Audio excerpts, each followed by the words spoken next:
Hello, hello. What's going on, people?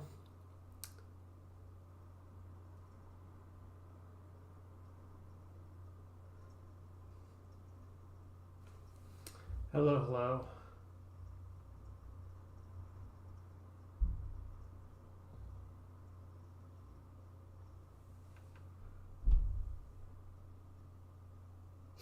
I'm just dropping some Twitter posts to let people know I'm live. Hello, everybody.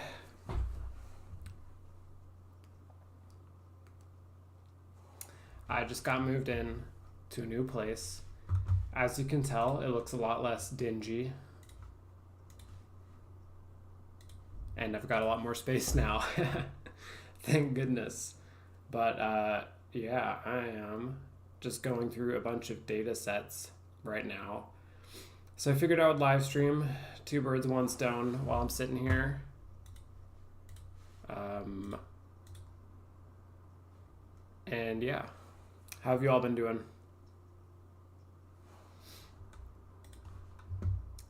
So I just finished doing a couple of these integrations. Let me wipe out some of these data sets here. I had to do a bunch of reintegrations a second ago and last night because I had to kick out a bunch of bad data from these data sets. Let's see. I want to start things off with NGC 2170.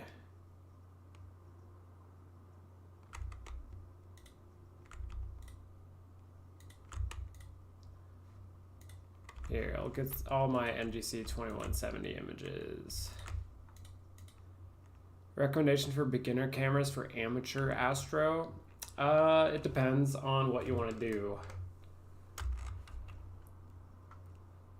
It is a very broad question. Unless I know the goals, I cannot tell you what is best. Tomorrow's your exam. Good luck. I hope your exam goes well. Let's see, we got a red filter here. Wow, my computer is struggling. Red. Luminance. This luminance definitely needs to be reintegrated too.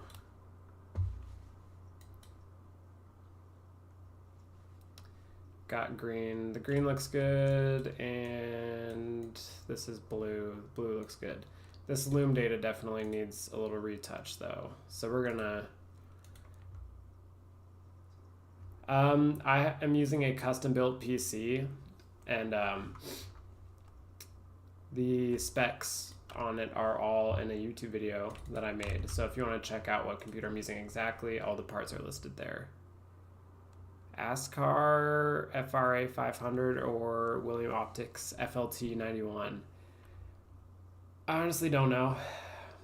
I'm not familiar with either scope, so it's hard to say.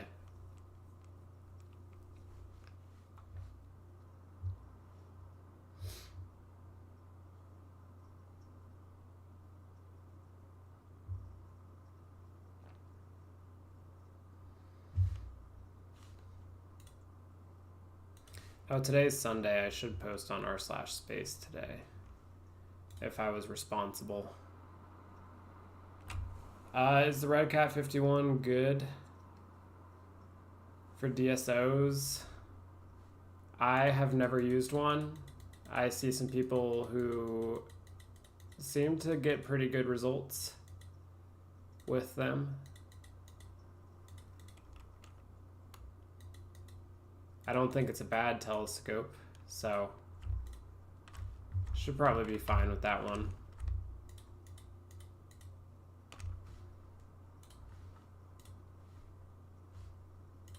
What I'm doing right now is I'm just sorting through a couple of these files and make sure I kick out the really bad ones.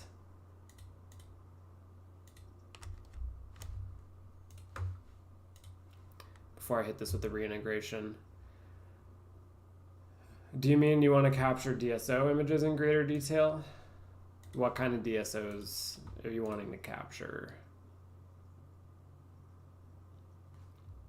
Oh, my dream telescope. I would say probably my dream telescope. Obviously, the Planewave 1 meter is a simple pick. The CDK 24 is pretty good, very good. But I think I'm pretty interested in the ASA telescopes currently, especially the ASA's reduced 24-inch. Because if you reduce that thing down to f4.5, it is pretty killer when reduced. I just started an integration, so this might freak out the stream for a moment.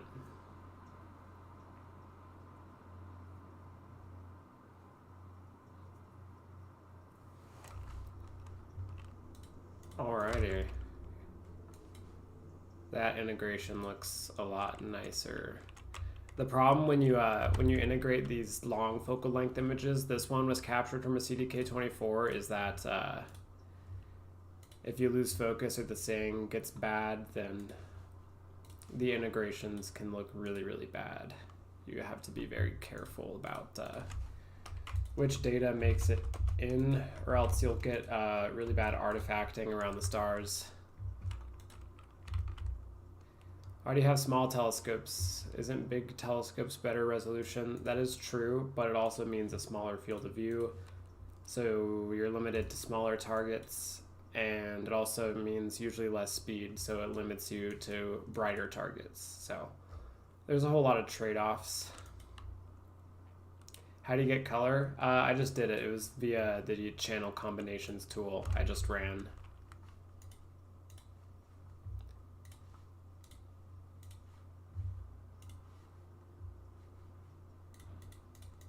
And get that loom file back. Save this guy as fits.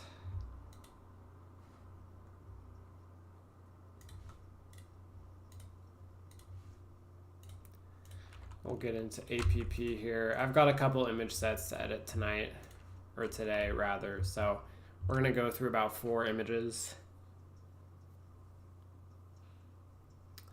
How do you know what to image during nights with full moon if you can't shoot narrowband? If you don't have narrowband, then it is quite difficult to make a good pick. You kind of just have to pick something that's far away from the moon. Stay very far away from it. You can stay far away. If you're in a dark sky site, you have like a bit more flexibility with what's okay. I don't think this one actually has a lot of gradient. That's pretty good. This one is gradiented though.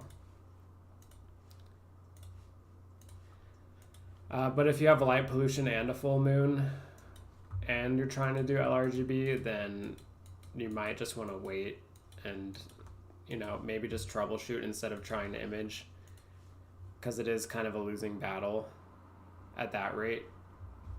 You know, if you're stacking yourself up against the full moon and all the light pollution. Anyways, this nebula is really cool. This is NGC 2170 for those who don't know. Very cool dark reflection, emission, everything.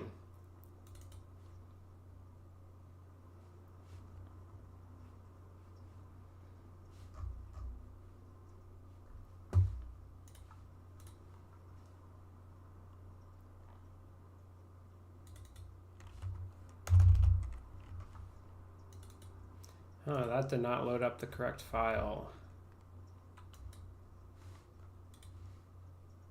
I don't think I saved this. Oops. We'll reintegrate that.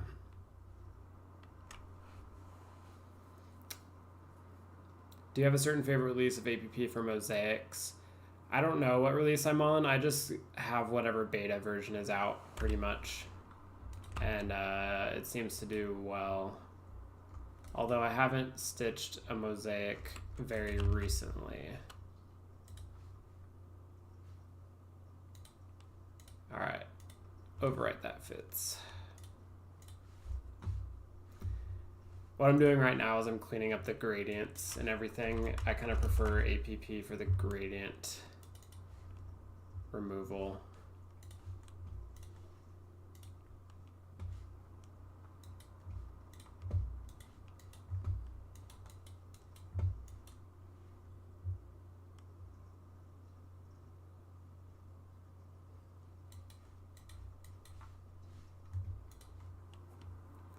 You have narrowband within this galaxy season in Sweden. There are not many narrowband objects. Yeah, I mean, you can do narrowband on galaxies. That is the option or the route that I usually go, is I just add HA to whatever galaxy I'm looking at. And that usually gives me something to do while I'm waiting around for the moon to go away. So you might look into that. But clusters, I didn't even consider clusters because I haven't imaged a cluster in forever. But clusters are also, should be a good option. Yeah, it's really noisy on this star halo. I do not like the halo from that star. I run a 16-inch telescope. It's not mine, but I do operate it.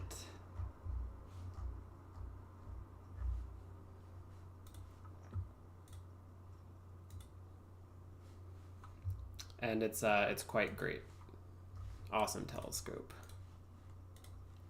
I don't know if you saw the M81 that I edited on stream the other day. Wonder if I can pull it up.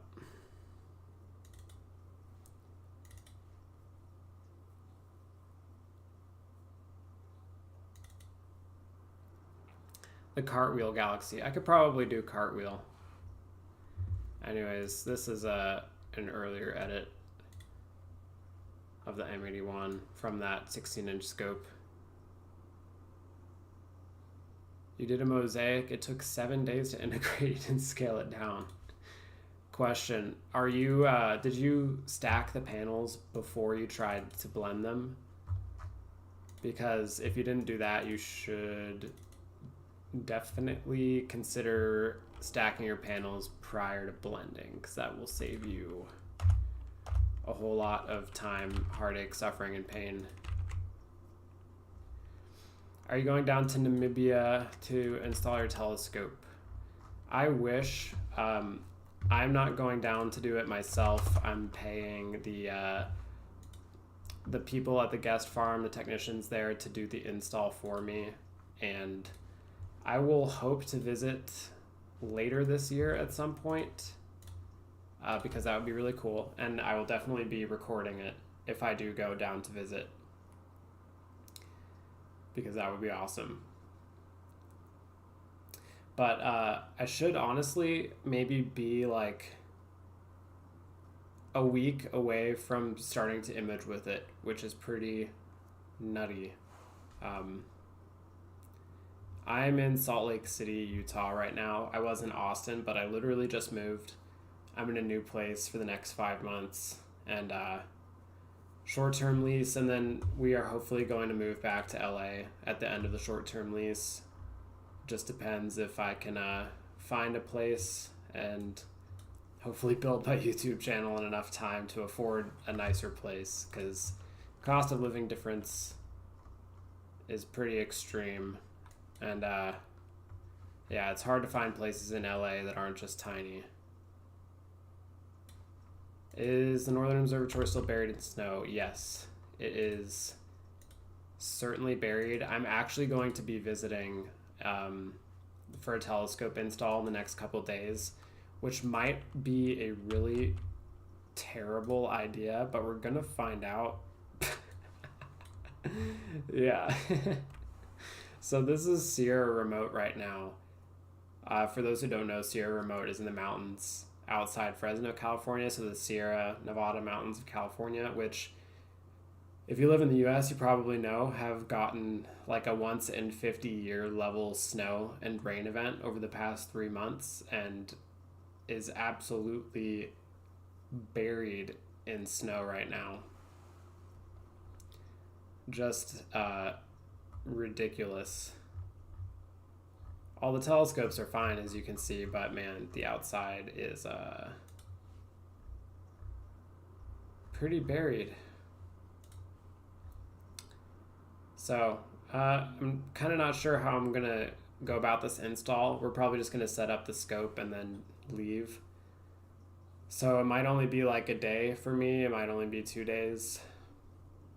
I actually kind of need to look at return flights, because I think, I don't know, I might be able to just get it done in one day and then fly home the same night.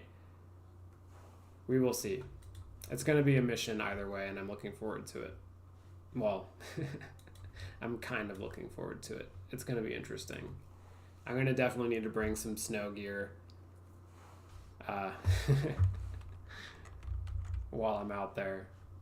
Wow, Borax is crazy, man.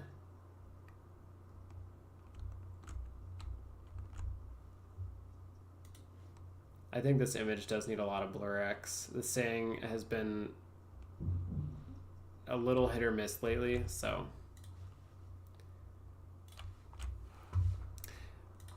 All right, well, on the flip side, that was Sierra Remote. Let me show you guys the Southern Hemisphere Observatory. It's currently clear right now. So I can't show you the ground, but it basically looks like this. You can see the Gamsberg in the back, but it's totally clear. So I'm itching to get my telescope out there. It's currently sitting around in a Windhoek. I don't know if I want to dox my telescope, but currently my telescope is here in Windhoek at the airport. Where's the airport? Yeah, my telescope is sitting inside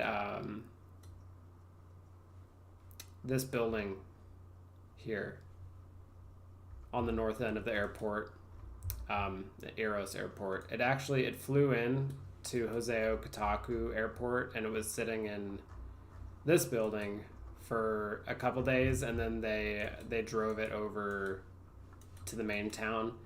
And then once they go to pick it up, it's going over down here to the bottom left. I'm so good at geography now. It's going here to the Gamsberg, and the guest farm is somewhere down here in the hills below the Gamsberg. So it's got quite a long journey, but most of it's done. Before that, I don't know if you saw my screenshots, but it was in Qatar over here. It spent a day in Qatar. It spent a day in Brussels, somewhere over here. And it came from Texas. So it came from over here, went to Brussels, Qatar, and then Namibia. Big journey. Anywho. It is finally almost done, and we're going to be having a lot of fun doing some Southern Hemisphere imaging very soon. I have to pay for it to, I have to pay the customs fee and the shipping fee first, which is going to be very ouch on my wallet. I will tell you that much.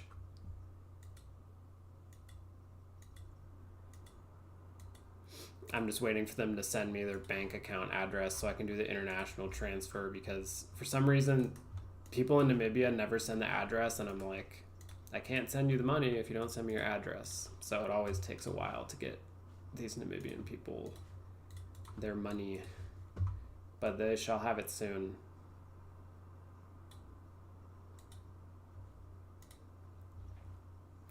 What's the coolest thing you've seen with your telescope? Probably a total solar eclipse. Total solar eclipse is always the coolest thing. There's really not much that beats it. Although now I can say the nebula I discovered is pretty cool. So that was definitely interesting. Astrophotography is currently my job. I do consulting and I sell prints and make YouTube videos. I'm starting to leverage a lot more into YouTube, which is why you see me streaming while I'm working. I'm actually working right now. I'm helping someone edit some photos, the data I'm editing right now. So this is part of my job, is just editing astro photos, and streaming is part of my job, making YouTube videos. So kind of do it all.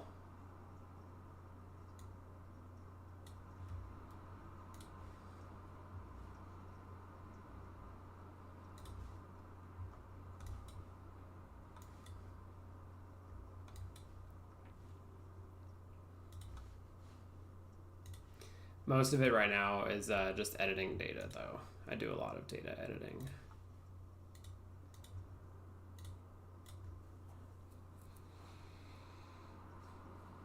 So what I did just there is I deconvolved the image. Now I'm just trying to pull back on some of these highlight regions that are very bright. It's actually getting kind of hard to see in here. It's been snowing and there's some bright white buildings over here, so it's a little hard to see. Especially when I'm editing a dark nebula. It's not ideal.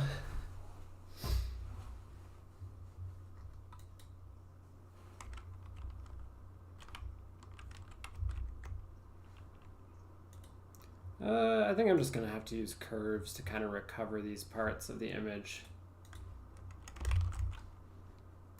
All right, let's make a 2170 folder. I'll say this is a TIFF. Now I'm kind of interested in hitting this with a bit of noise reduction because this nebula is still a bit noisy.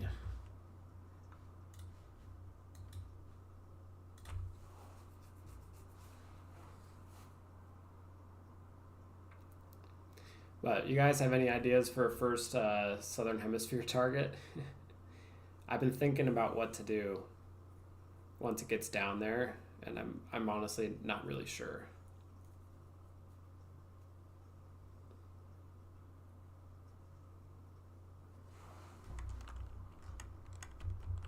Well, that was a bit much. Let's turn that back. Fighting dragons would be really cool. I do agree. I already have an image of it, but it's one of my favorites. Probably like my favorite.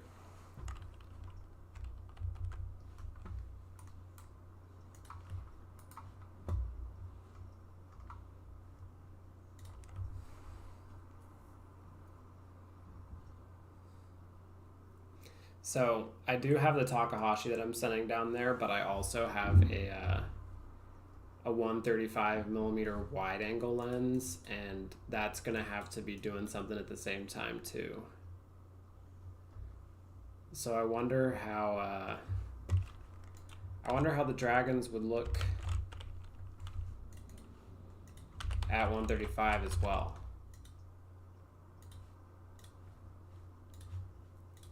Let's actually take a peek. We'll see what our framing is going to look like. I believe that's NGC 6188.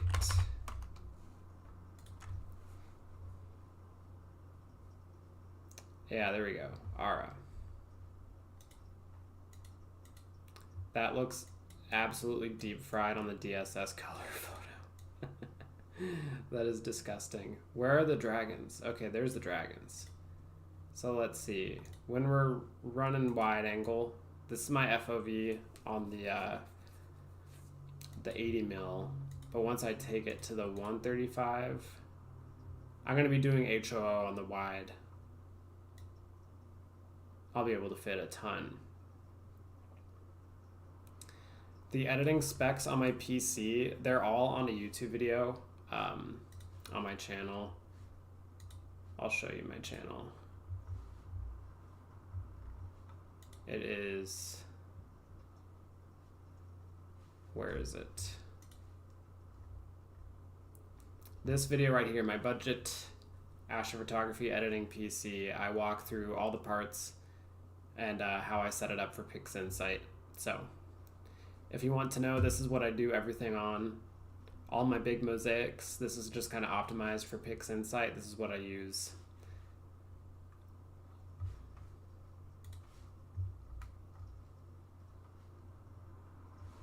All right, it's Photoshop time.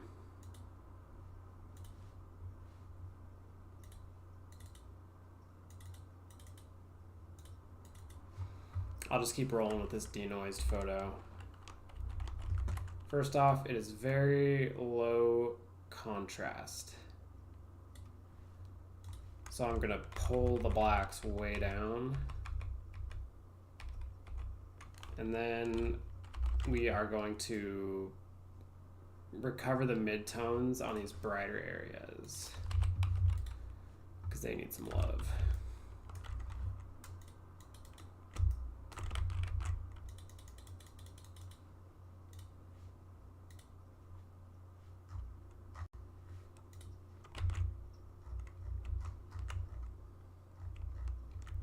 And that is looking not so bad. I want to see what happens if I just go absolutely beast mode on this stretch. A bit of problems showing up.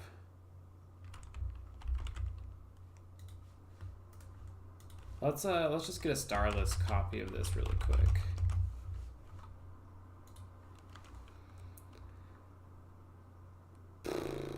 Do you make most of your color adjustments in Photoshop in your regular workflow, or what point do you usually switch to Photoshop? After deconvolution and noise reduction and any other kind of pixel detail enhancements, I usually switch over. When things become aesthetic, that's usually where I switch programs.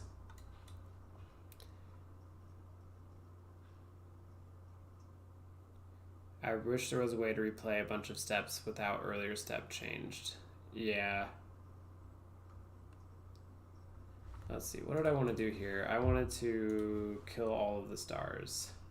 This is going to freak out the stream momentarily.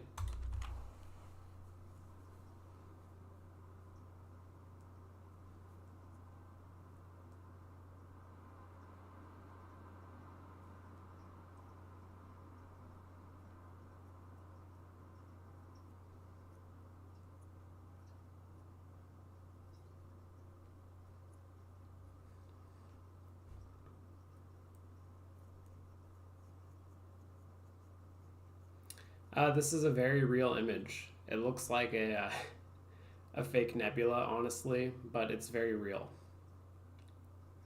It's the Angel Nebula, Angel's Landing, Angel Hair. There's a couple different names, but NGC 2170 is it. I want to kill the stars because I want to stretch some regions without blowing out the stars.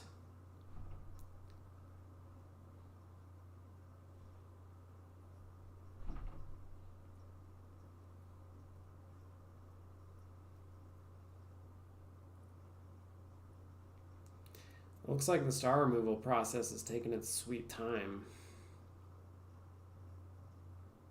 Oh, my girlfriend's calling me. 1 second.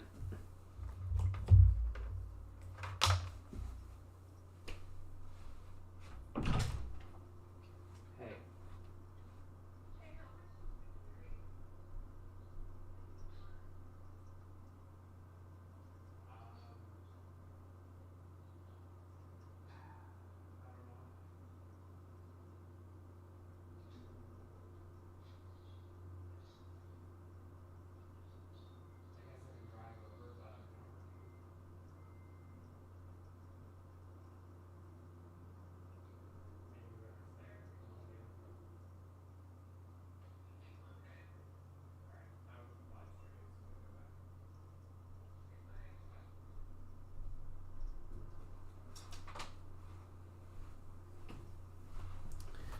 I'm back, people.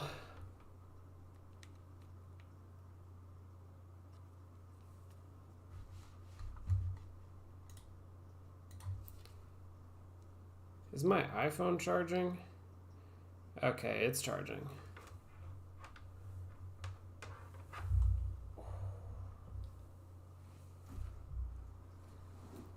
What's your opinion for the 850-90D? No idea.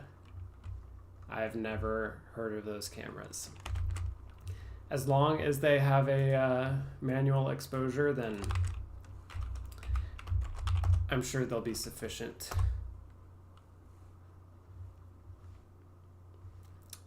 I used to use a 600D too, and it did the job for a while.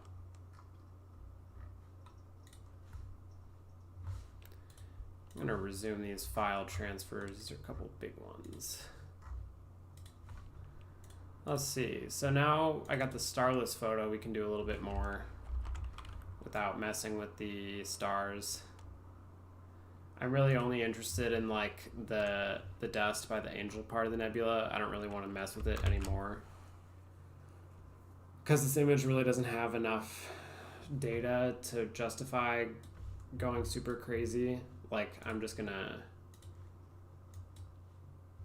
it's just gonna get a lot of NR and a little bit of exposure.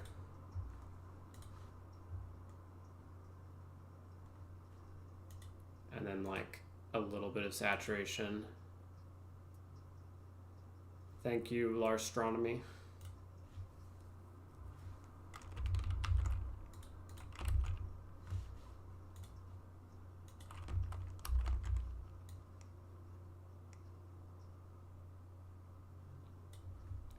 So like this is just gonna get a minor application on the bottom left.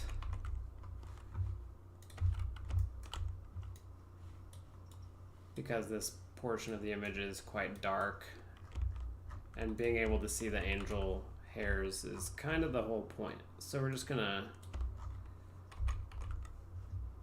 try and get those to pop a little bit more.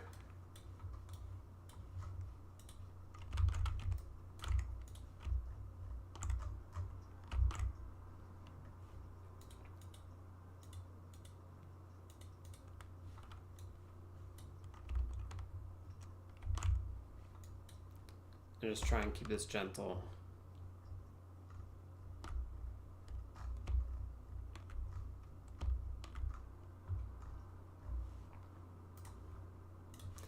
And that looks pretty good to me.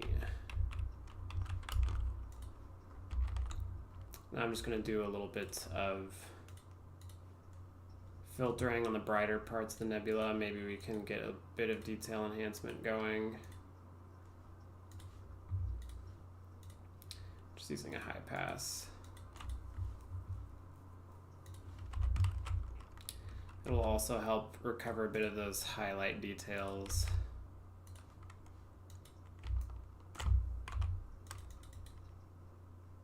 Like in there.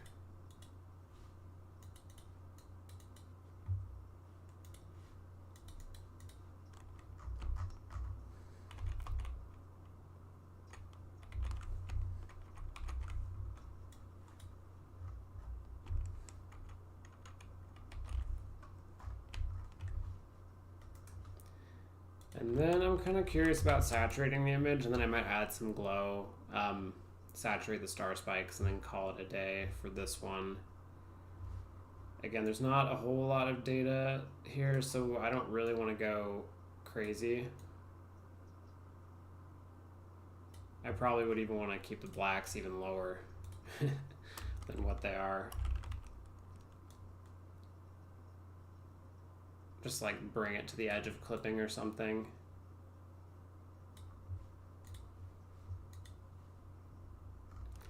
The issue is I'm going to start showing these flat problems a lot more severely if I go too far into clipping it.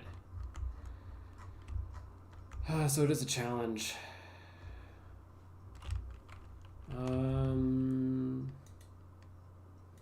Also, my monitor calibration, I just recalibrated it the other day, but I'm kind of like scared that I'm going to be really clipping this image.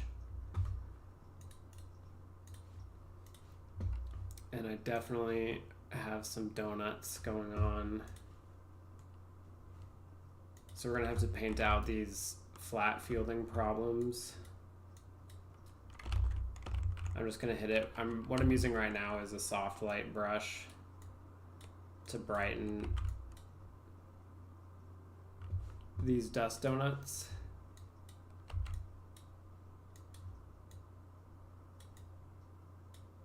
Kind of make them harder to see. There's a bright donut here.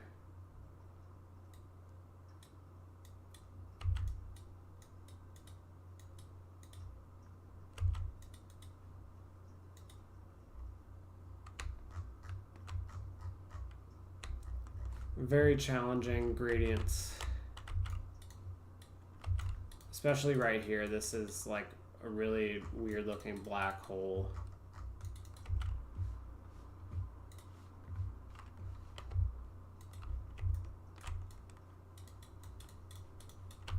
This kind of just wants to be painted in.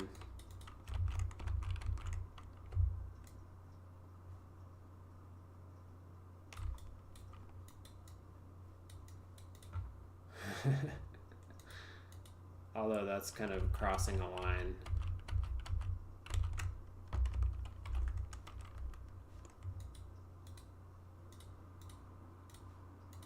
I've never actually done this level of Photoshoppery before. Filter, noise. I just know it's so much faster than going all the way back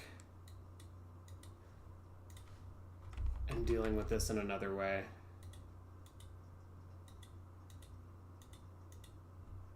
Yeah, that's way better. So now I'm going to get this original layer. I'm going to drop it in by lighten.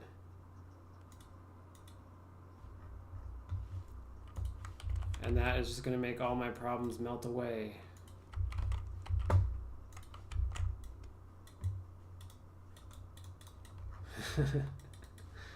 So that's definitely some Photoshop trickery right there.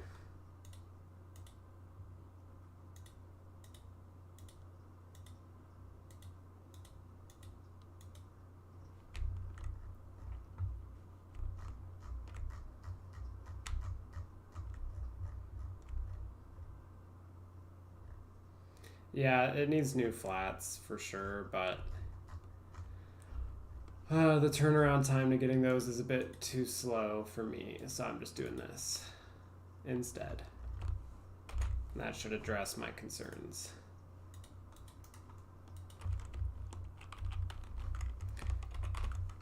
And then I think these other ones are pretty annoying. I think these just need to be content aware.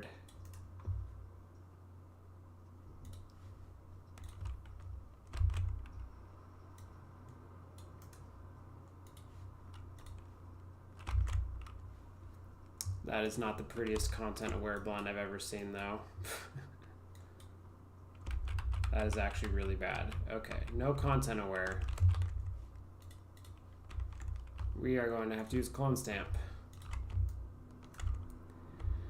I do have time for flats most of the time, but this is with someone else's scope that I don't run, so I can't just be like, take new flats right now, because they're probably doing something right now. Probably doing something with their family and not sitting here editing data.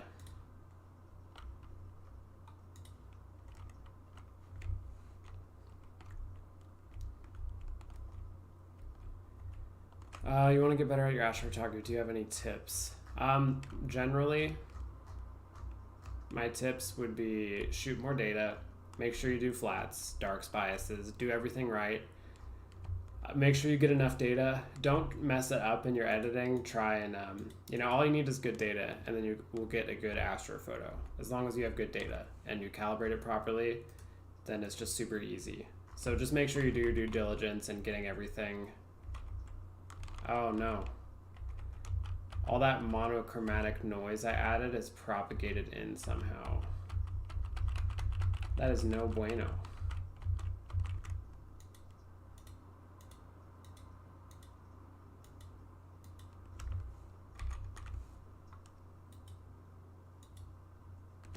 How did a bunch of noise end up in my photo? There's that.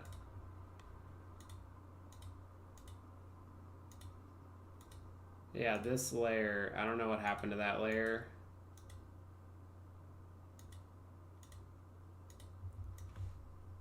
That layer has a bunch of noise.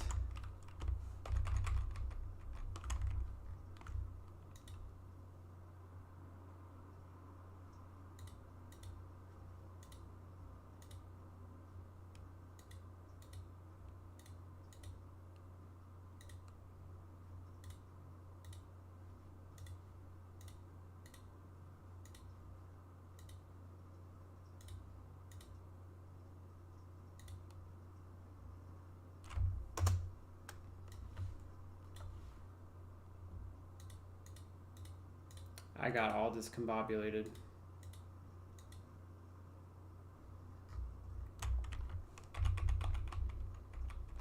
Yeah, I threw a bunch of like monochromatic white noise all over a spot of an image. I didn't really want it. what I wanted was this. This blend mode is lighten. And then on this image, I'll hit it with that paintbrush.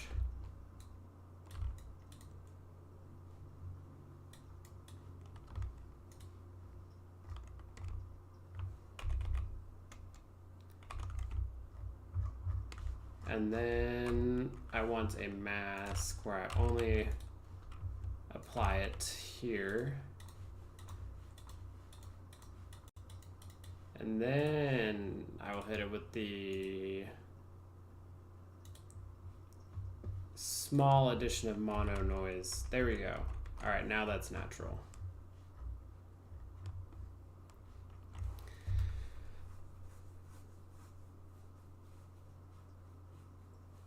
Every day I want a remote observatory more and more. Yeah, that's it really changes the game.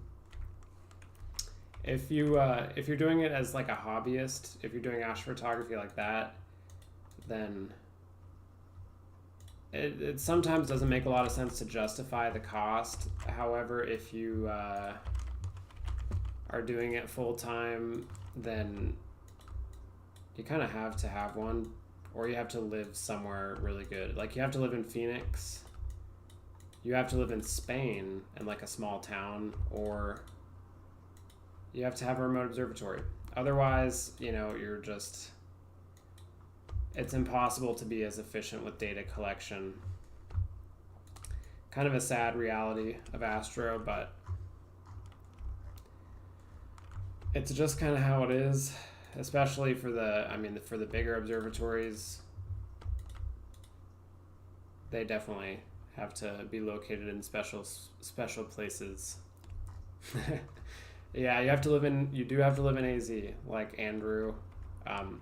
If you're a deep sky astrophotographer, AZ, Southern California, these places are all probably the best. In fact, my observatory is in California, so those are the places to be, but you probably do have some other options if you're doing if you're doing a landscape astro. There's definitely some places that are also just better for landscape astro. Like you could do full-time landscape astro in Utah, certainly, I would think, with all the national parks and everything else. Or if you're just looking to be a full-time photographer, or nature photographer in general, then Utah is quite lovely.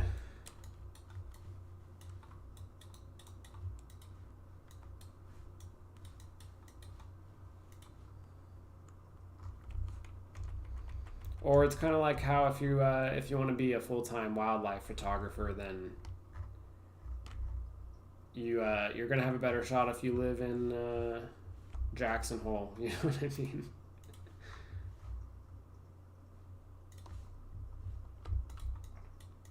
It's the same way with astro. But with astro, unlike other types of photography, you can do it from remote locations. You don't actually have to be there, which is really, it's really great. You live in an island in the English Channel, Bortle 3. Yeah, you definitely have some extra photographic options living in a place like that, certainly.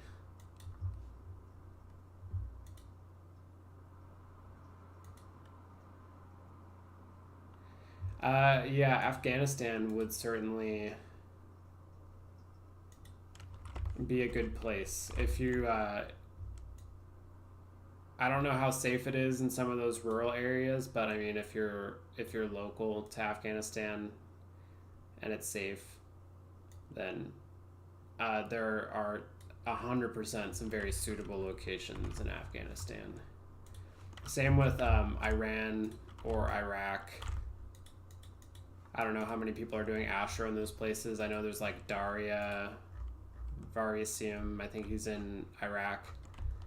There's definitely some options there.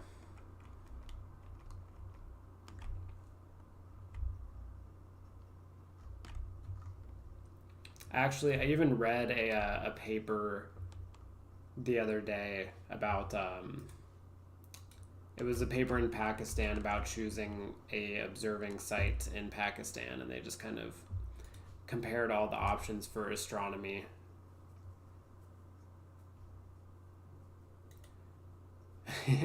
You were deployed there, so you took some gear. Yeah, I guess if you're on base, then you're probably pretty safe to do a bit of astro.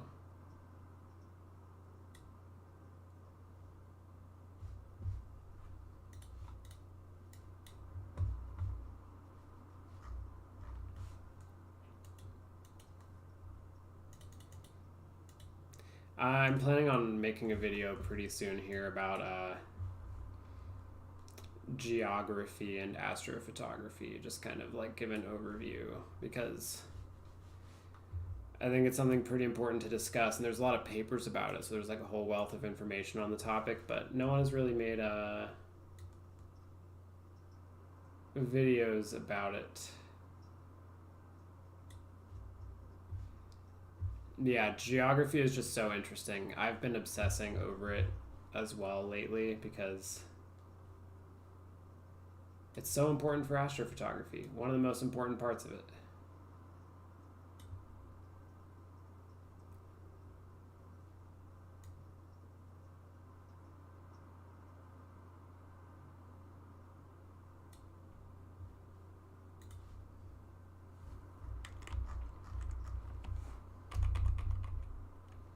Just hit it there with a light application. There's an island called Pee Pee Island in Canada. I've heard about it. I've also heard of Poo Poo Point.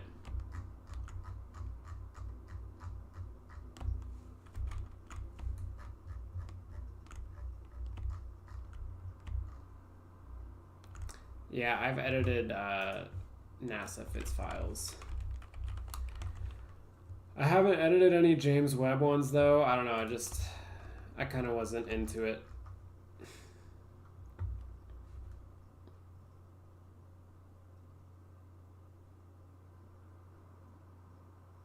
The nebula I named, that's Fall Object 1, the Kyber Crystal Nebula.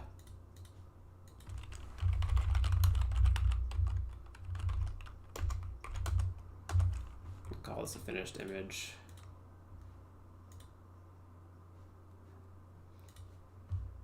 Get it down to Astrobin posting territory.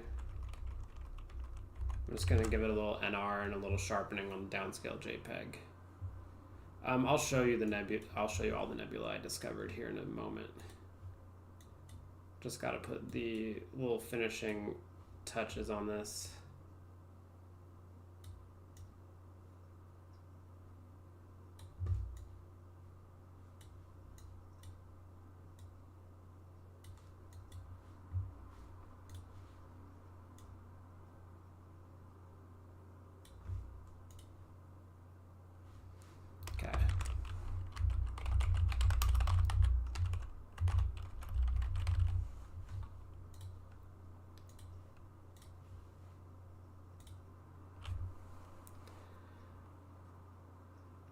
Yeah, I didn't want to name my nebula something stupid. That's certainly a scary a scary thought. How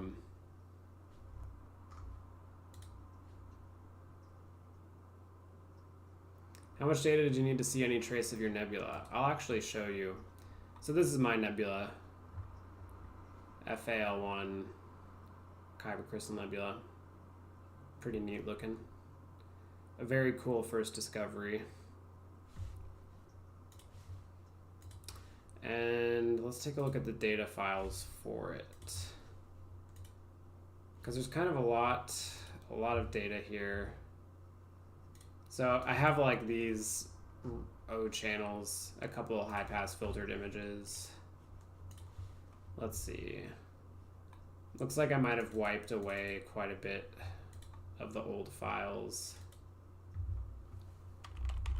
I think some of those might be in my hard drive.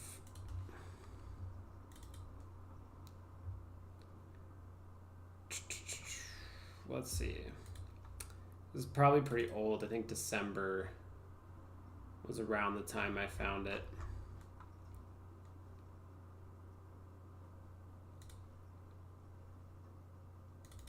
Huh.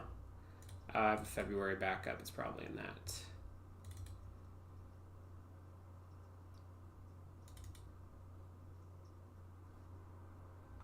So this is an old stack from January, it looks like. Yeah, digging through sky surveys is one way to go about finding new things. Oh, this is a wide angle image of my nebula. This one was from somewhere in Texas I shot that, but that is definitely an old one. Let's see. Oh, here we go. Random O3 test. So I think here was the first stack, one of the first stacks showing it. Yes, this I literally randomly pointed it somewhere. No joke, totally random. But this is what it looked like in the discovery photo, the initial hints. You can definitely tell it's not nothing. There's certainly a hint of something there. And definitely a lot came out over the weeks. And I've also got here the original continuum file. This is the file we used to make a detection, or at least to isolate the structure. And here you can see definitely got some stuff going on in the isolated oxygen structure. And it definitely revealed itself in a big way. I think it was about 4 hours in that first stack. And here I'm pulling up the final stack. I think this was like 40 hours of oxygen. You can see there is more. There is more to it. You can see these outer wings a little bit. And you can see the inner bubble. It took quite a bit of processing to reveal some things. And here you can see the more fine structure in the left lobe of the nebula.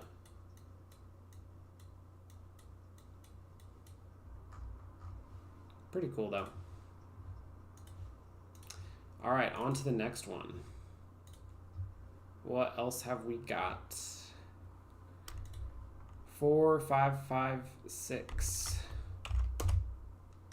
I don't remember which NGC this one was.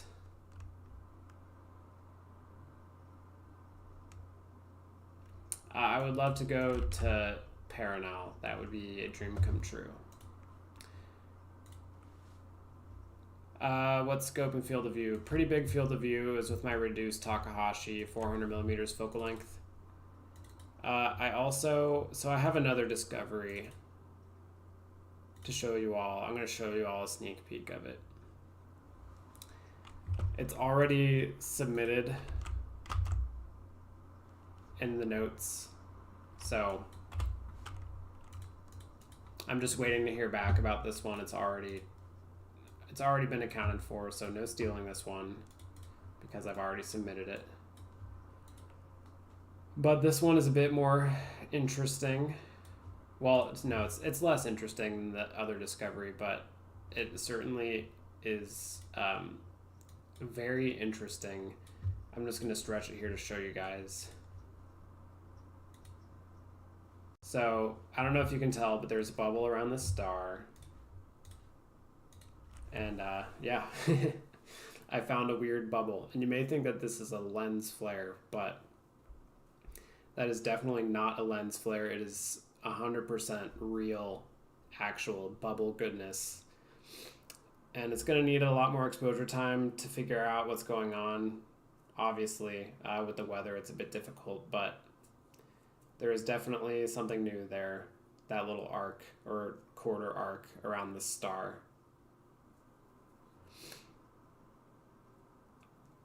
And this is with the 16-inch Arcos. Yes, very bubblicious. But yeah, waiting to hear back from this, and hopefully this arc of ionized material is going to be FAL object 2. We will just have to wait and see. But this is also an oxygen.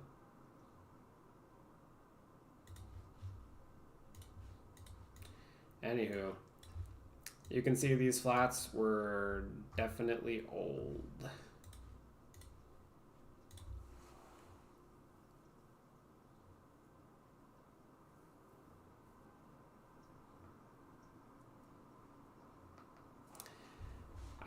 I also have another thing to show you guys.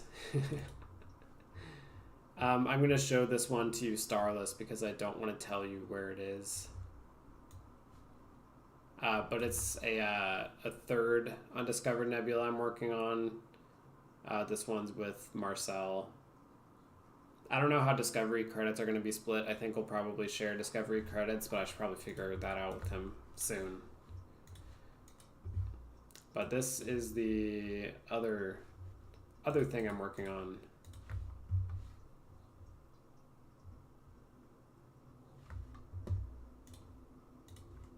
Just making sure there's no giveaways as to where it is. A bit more of a stretch. We don't know what this thing is. Not much explanation for it yet, but is a weird little oxygen nebula. So I'll leave you guys to guess what that is. I'm about 24 hours deep on oxygen on that, so there is much to learn. Anyway, on to the editing. Yes, that one definitely has potential.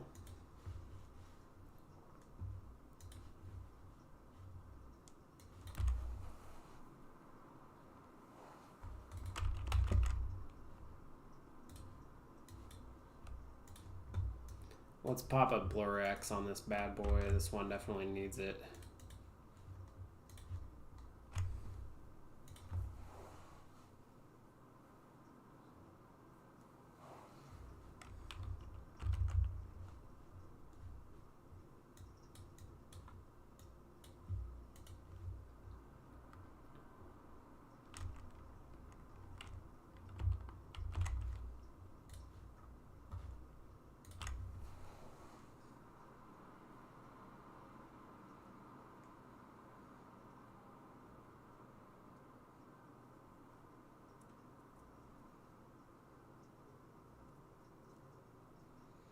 When finding these objects, do you focus near the galactic arm, core, or do you try elsewhere? It's kind of everywhere, but certainly being by the galactic arm does give you a slightly better chance. Is what I'm noticing so far. But I mean, there's stuff everywhere, so you just kind of got to go looking for it. And that's part of the plan for the Namibia system. It's just going to be doing some Southern Hemisphere oxygen hunting for probably the first summer is the plan.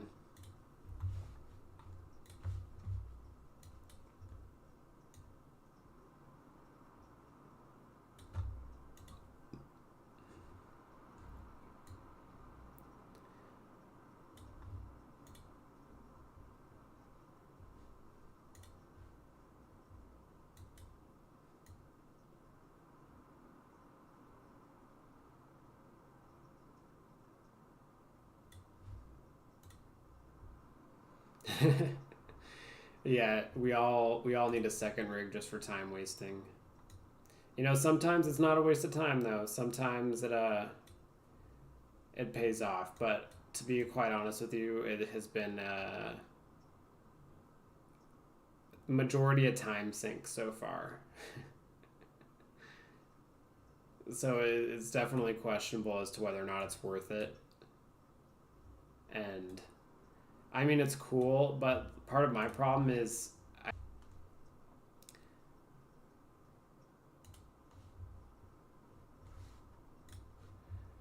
my stream just paused for a second. I think I'm back. Anyways, as I was saying, I don't think people are interested in prints of new things as much, so that's definitely a challenge. So it's kind of like, you know, I'm not shooting pretty photos and I'm not selling prints, so I'm just kind of hoping it pays off in other ways. It's definitely cool. I know, almost 60K. I can attribute all of it, well, most of it, to 4 videos. I had a couple shorts pop off, and I also had my Comet YouTube video pop off. So all of those things kind of happened at once, and it's been a good couple months for YouTube. So it's kind of weird because I've been used to having no subscribers for a long time, and now it's all of a sudden like here. And you know, it's just, I feel like I need to up my production quality so much to kind of go along with this sudden increase that almost feels unnatural. Any tips for shorts? Mine don't do great. Yeah, mine didn't do great either for like a billion years. They just did nothing. They would get 2,000 views and they would sit at 2,000 views. And it would take months for some of those shorts to like start getting seen. A couple of my shorts started to rank in YouTube search. Those are my first shorts that did well. They did okay. They didn't go crazy, but I had some that maybe got 40,000 views because they were on the top of a search page. And slowly thereafter, I started kind of making some that were more optimized towards search topics. And I also transitioned to making more shorts that were educational, like Chuck's Astrophotography. And those were the first ones that popped off. Yeah, I know there's flat issues. It's very unbecoming of me to have those, but this is from a CDK24 with a rotator, and I would have to wait a day to get new flats from this guy for this data set, so I'm just I'm pushing forward. I don't know about titles being searchable. I mean, ranking and search didn't make any of my videos go viral. What happened was I just made like good educational style content. In particular, the first video that did well was the showing what happened when you look at the sun without a filter and how it can set a piece of paper on fire. That was the first video I had that did well. And then it kind of transferred into a couple of other videos as that one took off. So I don't know if it will be the same for you because your type of photography isn't really, you don't do solar, so it's hard. Yeah, the sun, 3.7 million. I have not checked my YouTube in a while because I thought it only got 2.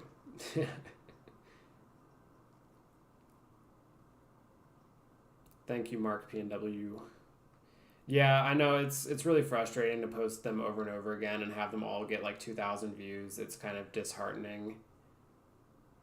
But you just can't give up. It'll happen eventually. It's like trying to light a fire with a flint and steel. I mean, eventually, so long as the content is good, eventually one of the sparks will catch. And you just have to kind of live on hope.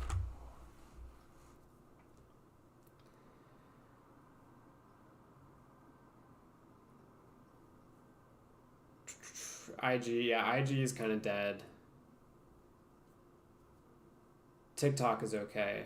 Any plans to come to Oregon to shoot? I might go to the PNW, maybe to Washington, but I'm not sure about Oregon. Maybe this summer. We will see.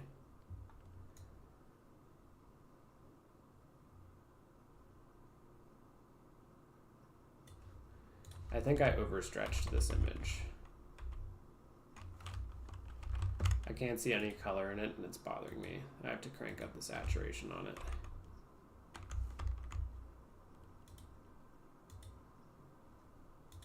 It's also really noisy.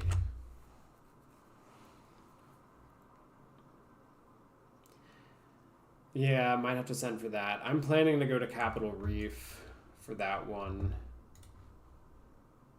I think Capitol Reef is going to be a cool spot. Johnston Ridge, yeah, I've been there before. Johnston Ridge is great.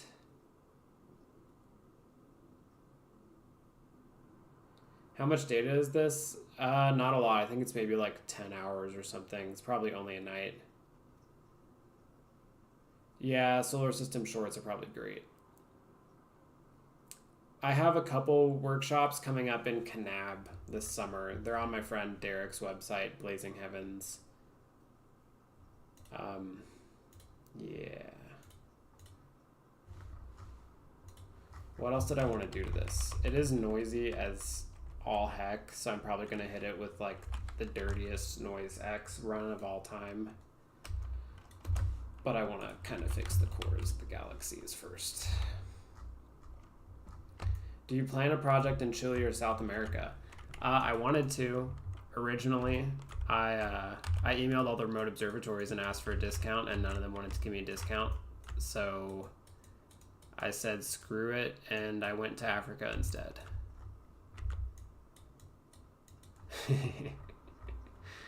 But I would like to go visit in person one day.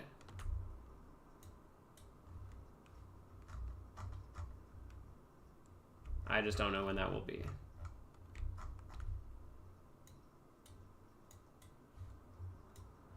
I'm more likely to go visit Namibia first, because that's where my telescope is going to be living.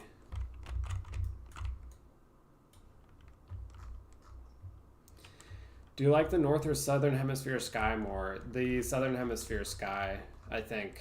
Well, it's kind of a toss-up. Like the wintertime northern hemisphere is pretty epic because you have like Cepheus, Cassiopeia, Auriga, all those cool things.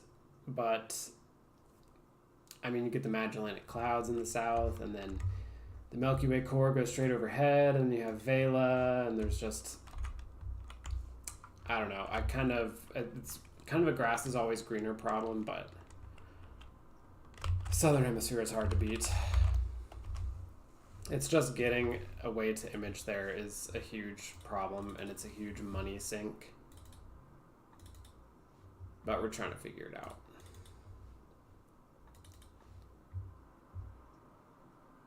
See ya all scry.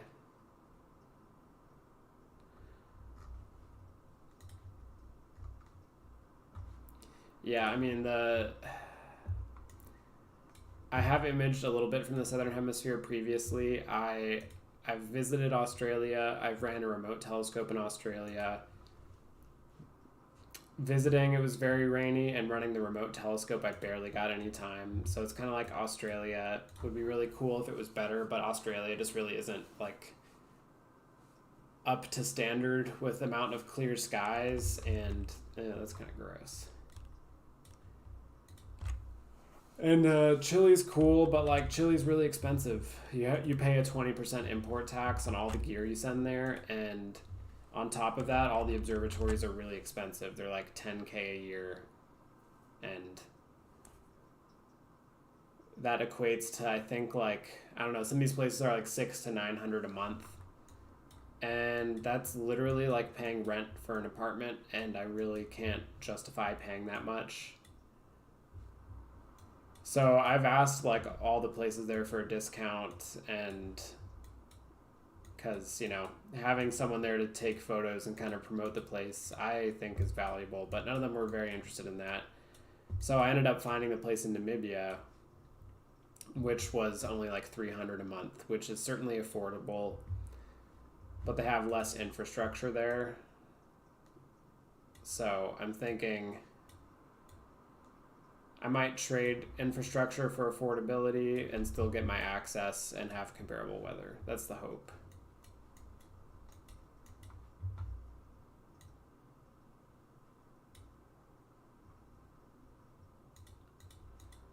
This image is bunged up, man.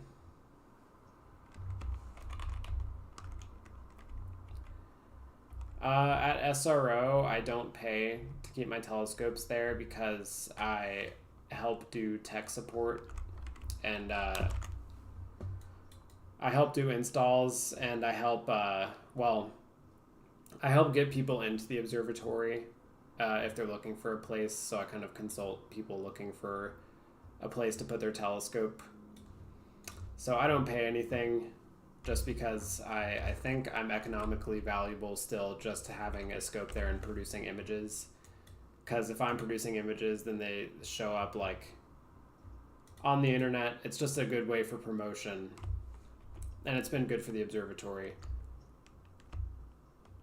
So SRO is pretty expensive though, and it's pretty expensive just because of the degree of infrastructure that they have. Like the gigabit internet is faster than at my house, and the seeing there is also they have very consistent seeing conditions. So for people looking for a like satellite tracking or space situational awareness application, SRO is 100 times more viable than a lot of the other observatories. It's just, it has way better seeing. So if you look at other places like Utah Desert Remote Observatory, while they do have nice dark skies, their seeing is significantly worse on average, like 3 times worse. Which is fine for like a lot of telescopes. Maybe you're using a more wide field rig and it's a non-issue that you need arc-second seeing. But if you're using a big telescope, then the need is much more pressing, and it becomes like one of the only viable places in North America where you can have that degree of seeing, which is why it's expensive. Like for people who have plane waves, a CDK-24, there really is no other comparable place to put a CDK-24 in America. You could think of putting it maybe in New Mexico skies. I think they have pretty good elevation and transparency and things like that. So, but I don't think they have as much infrastructure or space or support. So that becomes a bit of a challenge.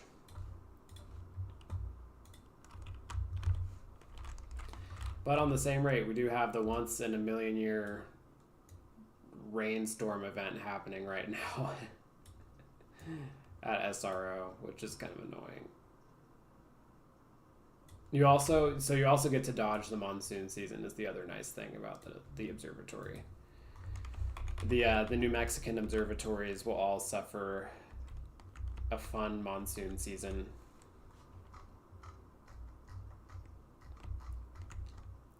Yeah, 2.5 is good enough for most applications.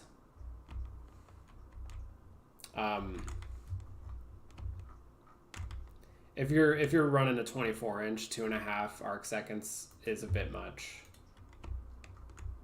It makes things very, very kind of blurry and nasty.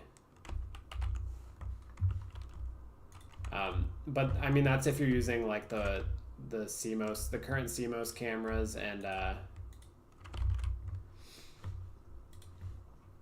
long focal length telescope. If you're using one of the older CMOS cameras, then with the 9 micron pixels, it's not so bad.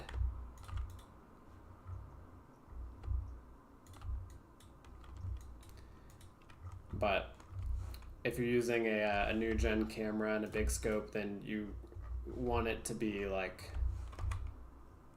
1.5 on average, or even better. So it's kind of like you're limited to Chile or Namibia or SRO in the Northern Hemisphere. There's just, it's all the geography and the real estate, which is why it's so interesting.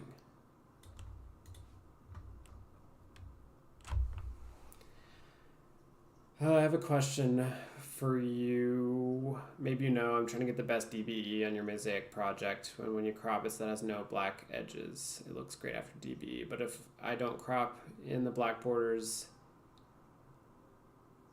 are there from the uneven grid I shot in? I think it's messing up DBE. I tried masking the black bits on the border. I would just, if you don't have any samples, try and avoid putting samples on the black border. I think DBE is not agnostic to black edges. So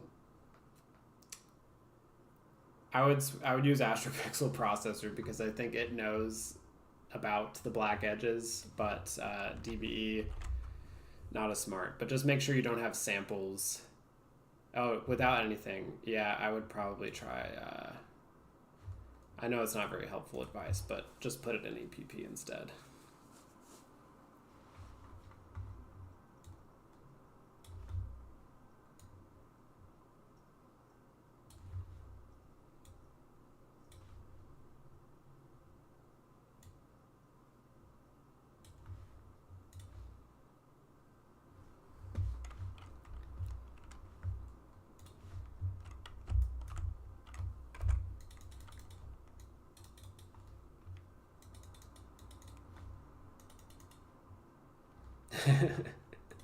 Skill issue.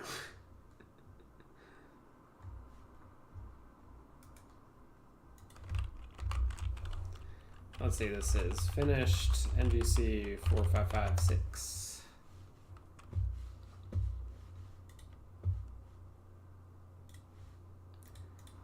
And we'll give it a quick little downscale for the Astro Ben and a JPEG format.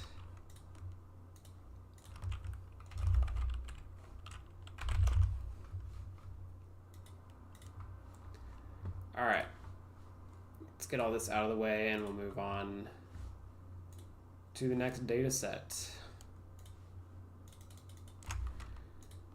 Let's see, we did 4556, now we're on to 4631, NGC 4631. This is either the ARP or like the whale galaxy. Yeah, a little whale looking galaxy. I don't think this is literally the whale, but again, weird integration. But man, this one has a lot of detail. I definitely need to reintegrate it though. Just change my sigma parameters. And RGB also needs a reintegration. This is the problem with these freaking long focal length stuff, is it always needs to be reintegrated, which is really a fun time. Let's see. I need to readjust my integration clipping parameters too, because they really need to be opened up. But I'm gonna let this integration go. I'm gonna get a glass of water. I'll be right back.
I'm back.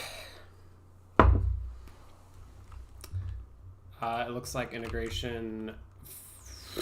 What the heck?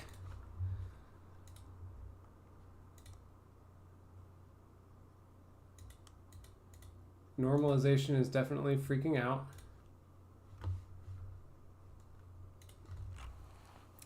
Hello, Dave.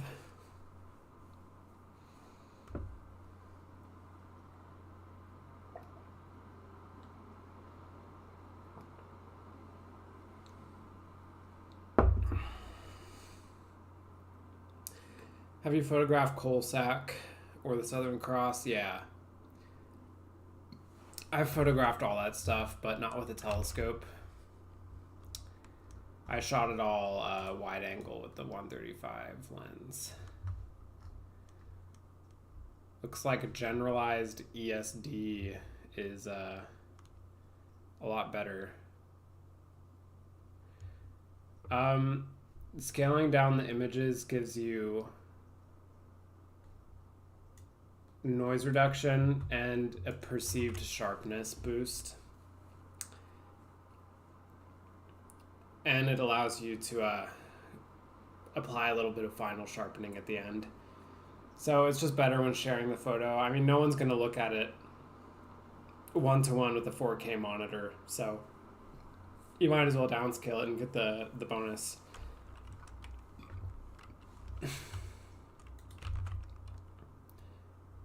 Man, this is just getting nasty.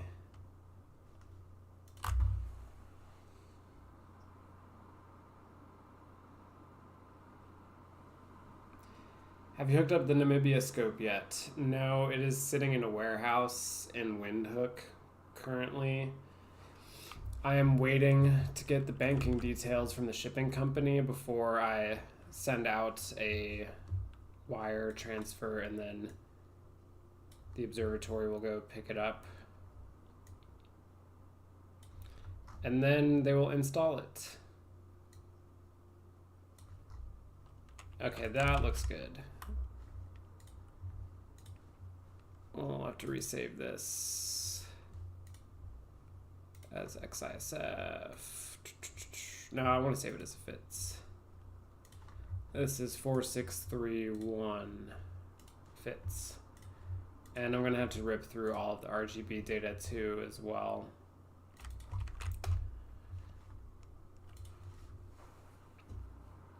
But I'm thinking I'm maybe like a week out. Actually, it may only take like another 4 days until the Southern Hemisphere scope is set up. It's going to take a day for them to go pick it up. Maybe 2 days for the wire transfer to clear. And then it's really clear in Namibia right now. So as soon as it gets out there and they decide to work on it, then it should be ready to roll, which is really exciting. Let's see, this is 4631. We'll save this as the XISFs. This is red 4631. Overwrite. And now we want 4631 green.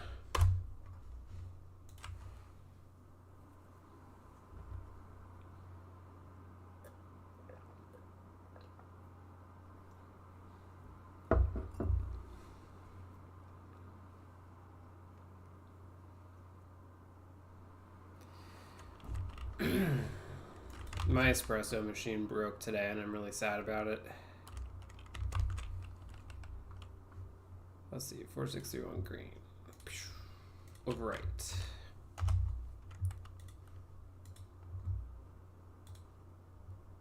Four, 631 blue.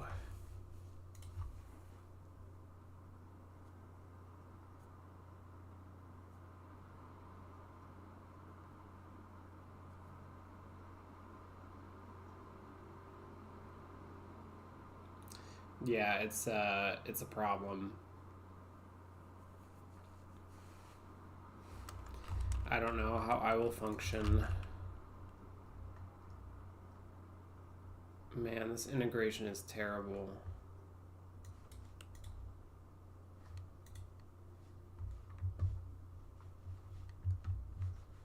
Let me switch it back to Windsorized.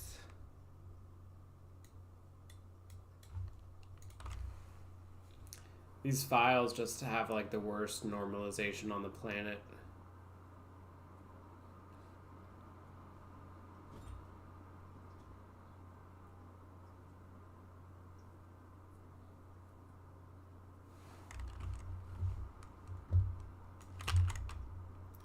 Yeah, look at that.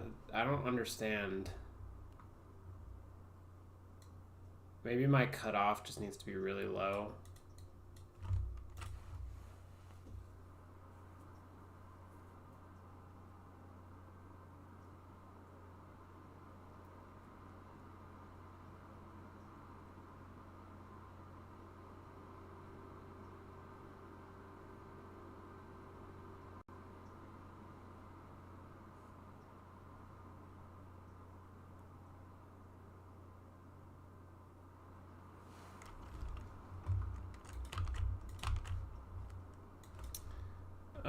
That is not really any better.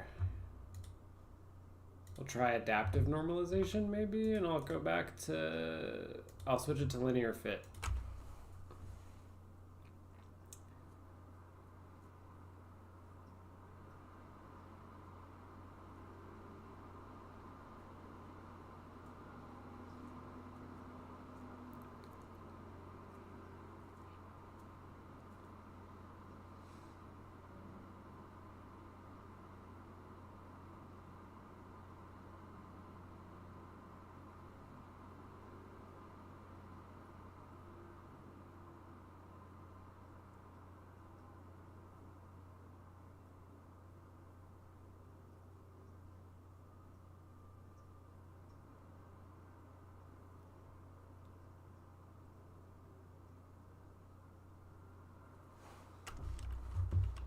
Okay, this one definitely freaked out. Oh no. Okay, something, yeah, something significant. I think I know what's going on here. PixInsight freaked out and has done the dumbest registration ever. Let's see, this is the blue data. Some of these photos aren't even registered, that's why it's not normalizing. I don't know why, but I think PixInsight lost its mind on a couple of these.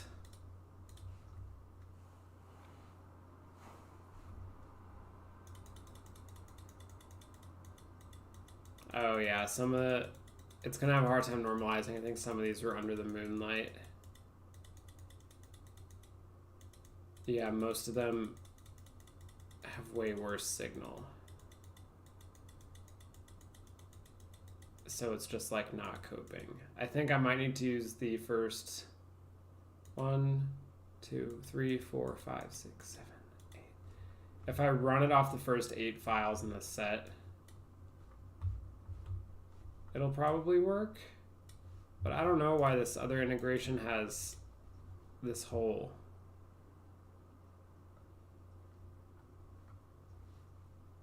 Whatever.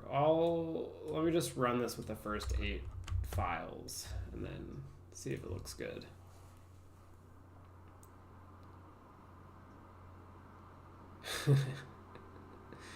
I'm sorry about APP.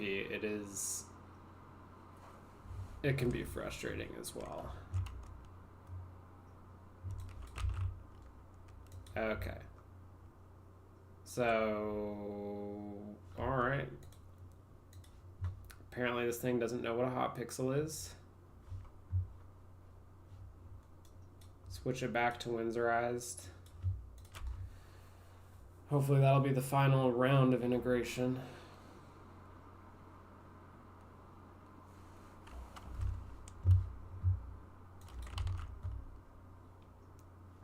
Okay, now there's not enough data set to clip out the satellite trail.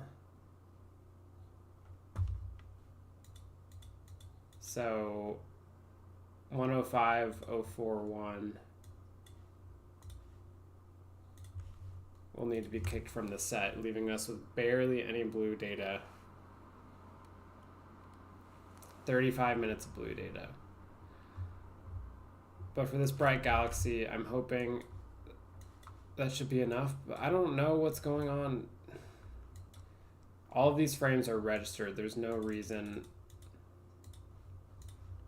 for this image to have a ghosting galaxy on the bottom.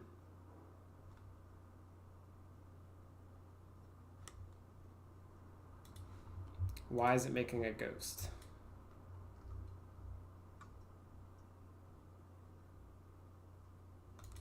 So dumb. We'll just deal with it in Photoshop.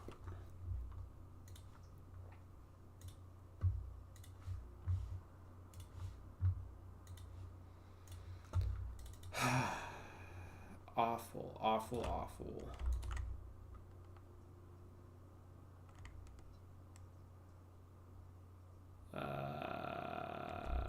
This one, and I want that one. Red is fine. Luminance, that is disgusting. Green is okay. Blue has the ghost for no reason. I think I opened the wrong luminance file. We want 4631. Sort by date modified. I think this is my loom. Yeah, there's my loom file. Okay. I'm just gonna smack all these together into a LRGB image, and then we'll use that to do the gradient removal, because I don't feel like saving all these as fits individually again. Get my LRGB boy. Actually, I want to see what the colors look like first. Nice. LRGB.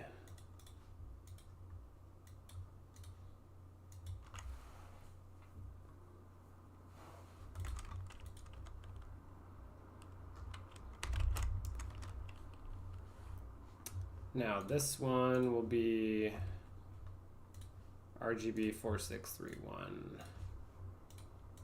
And we'll go treat this to a session of NR, or sorry, gradient removal. 4631.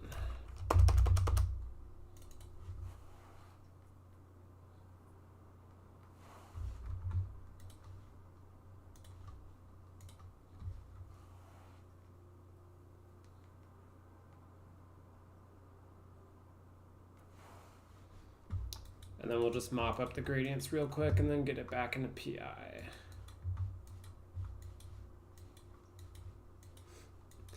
That ghosting effect doesn't show up anymore. I'm kind of confused about that.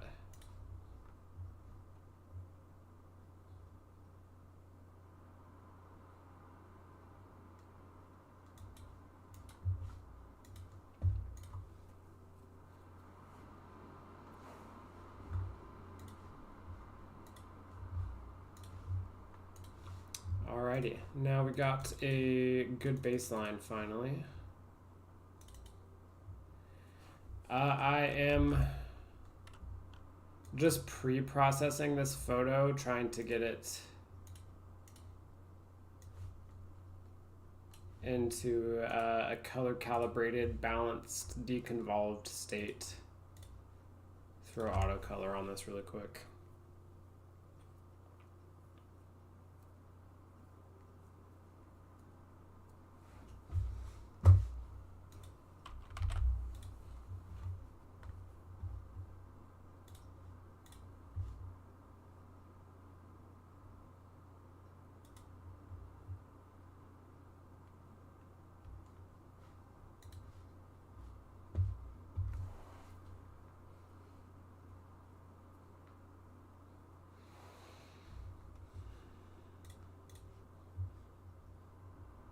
Sweet. Now we're gonna do some deconvolutionals. I think this image is gonna be really good. This one seems like it was taken during those good seeing nights this winter. The seeing at SRO is worse in the winter than it is in the summertime, which is pretty interesting. Spring and the fall seem to be the utmost best.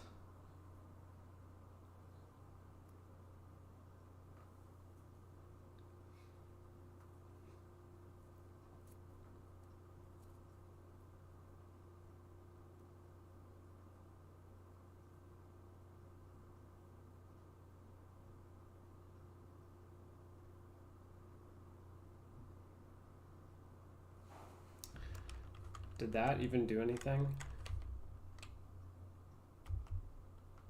It did a little bit.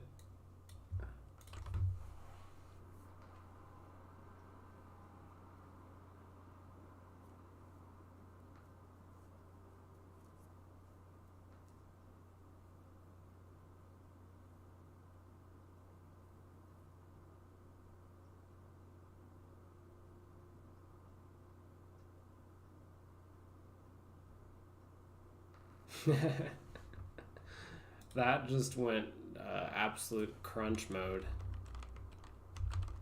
Ew. Definitely want to keep that down. Prevent it from crunchifying the galaxy too much.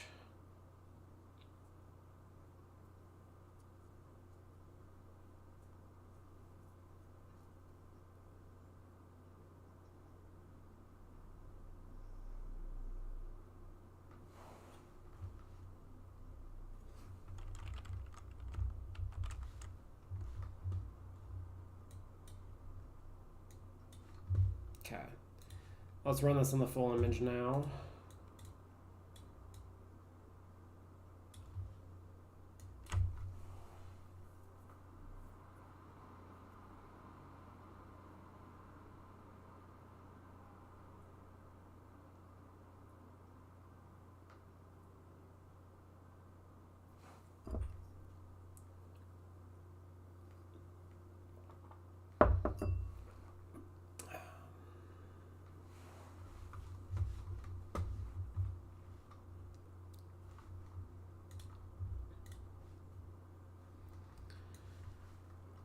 Oh, I'm gonna look at Astrobane while we wait. See what's going on. Oh, no way. Someone else showed this thing. That's cool.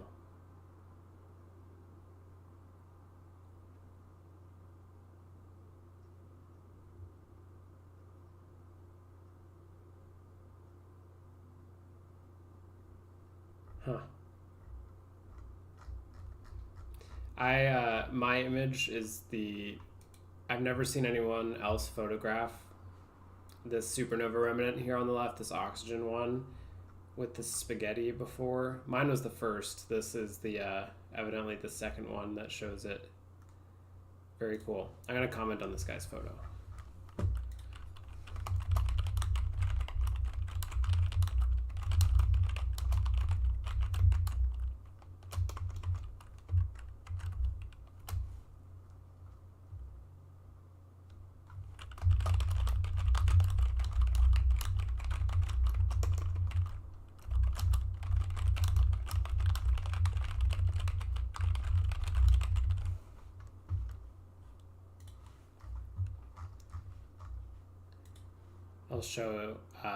I'll show that bubble in my image here. Let me just load it up. So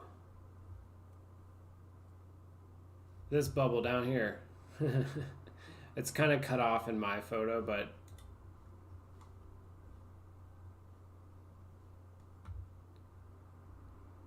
you can see there's definitely a little bubble action going on.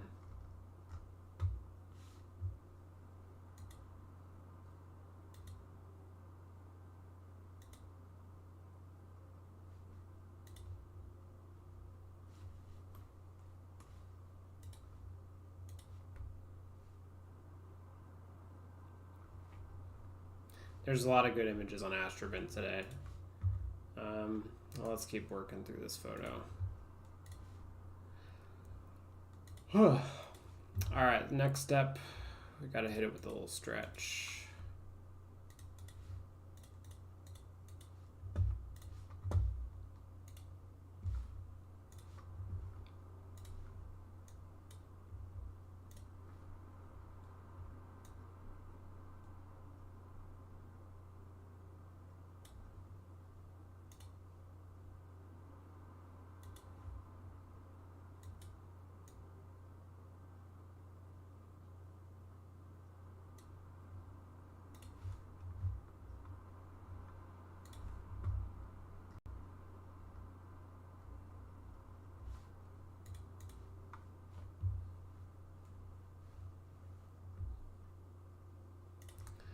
And let's give it a little saturation.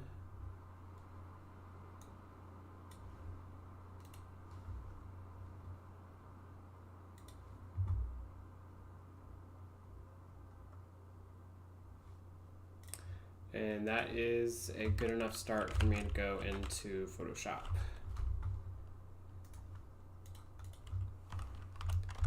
$46.31, and we'll save as a TIFF.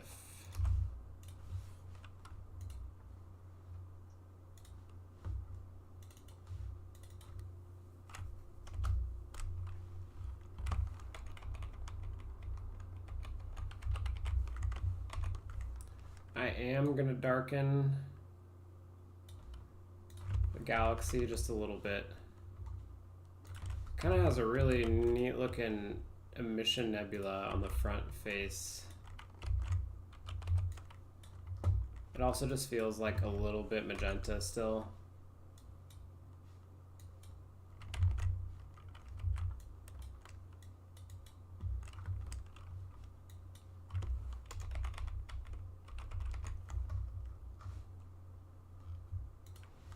I might go back here,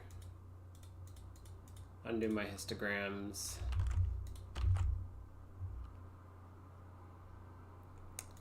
Yeah, the move was a actual nightmare.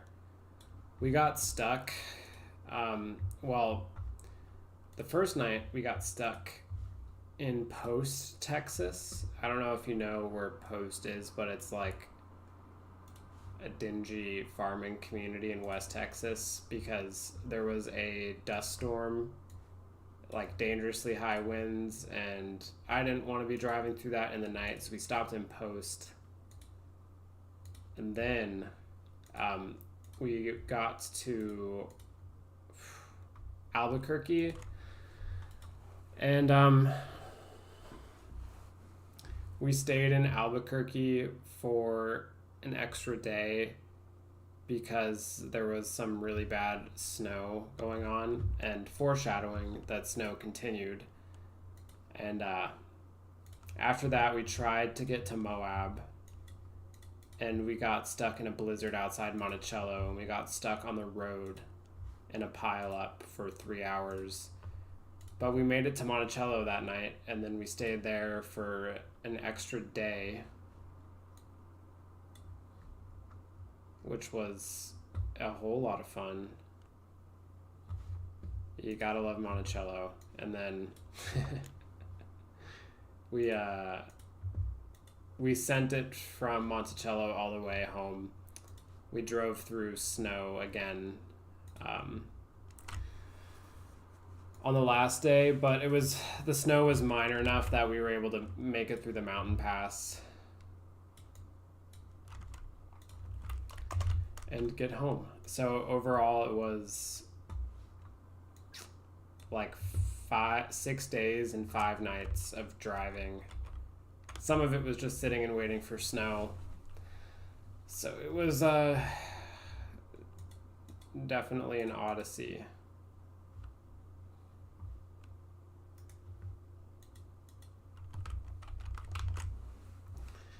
I don't know what's up with the colors on this galaxy. They're just really weird.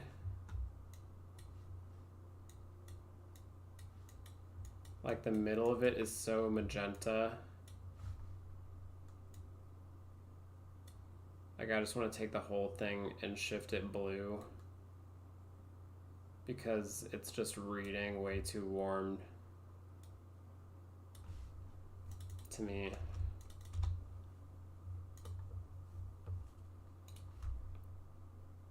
Like that would be way better.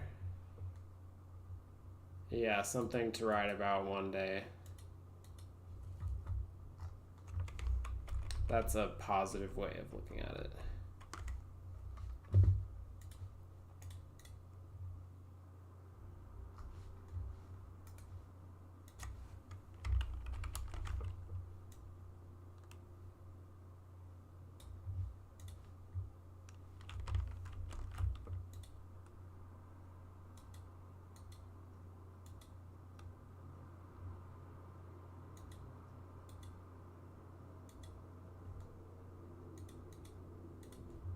I don't think this image is going to need much,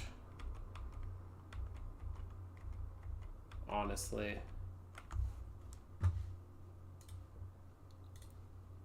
I am really bothered by the color balance still, though.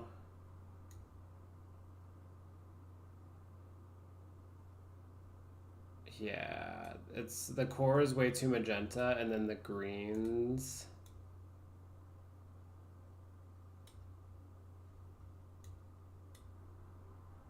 The greens and the halo are just really nasty looking.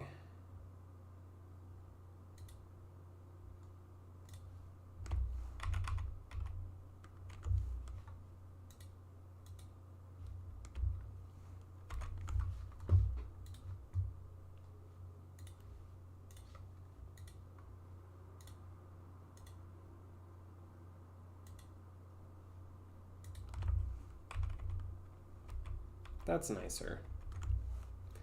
This is one of those galaxies that kind of just wants to be hit with SCNR and then forget about all your color problems.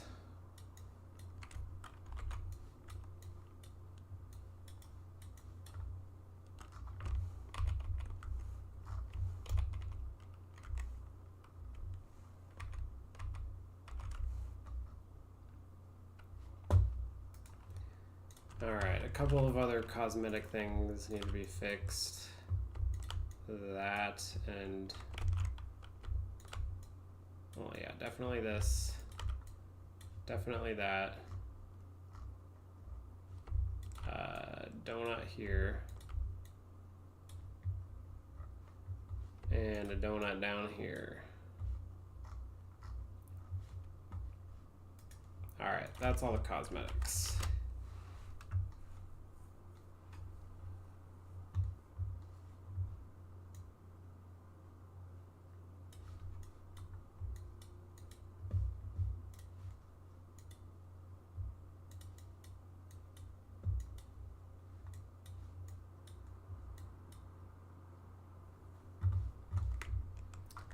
There is a lot of AI development going on. Most of it's just come from Russell lately.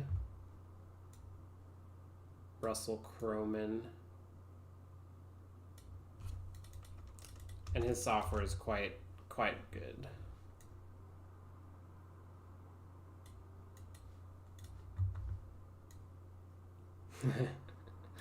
Clarity 100.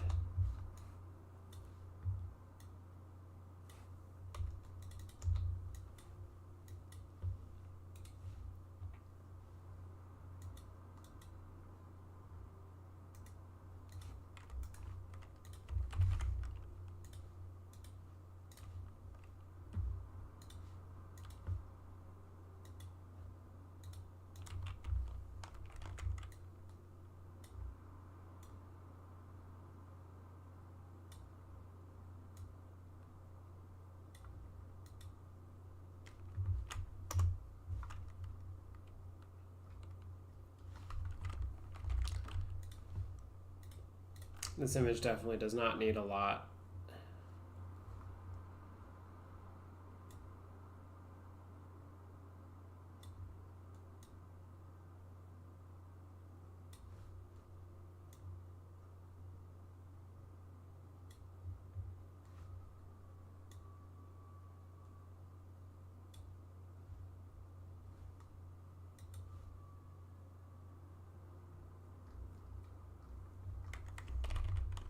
The middle of this galaxy is turned a weird magenta, though.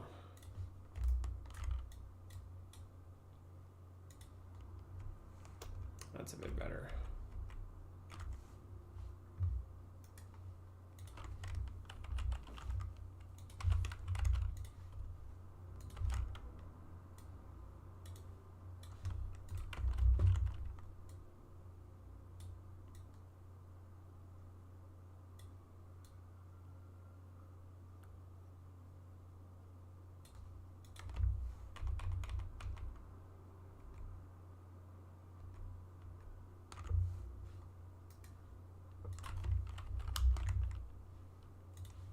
Yeah, I'll call this image finished for now. This is good. NC4631 finished. Ignore my typos.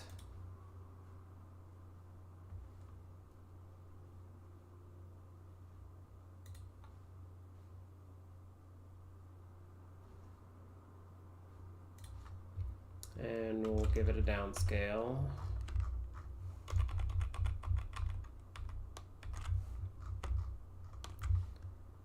And filter, sharpen, unsharp. Hello.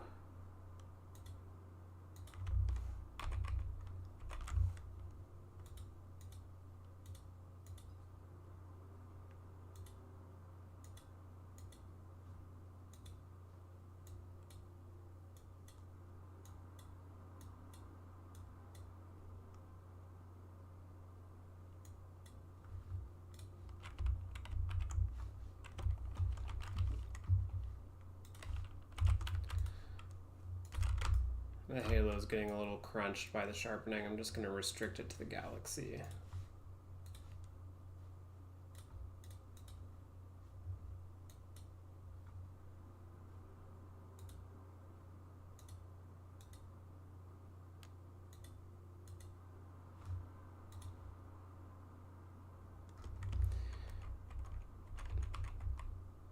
Yeah, I prefer to just like hit it with a little sharpening at the end. Just for social media.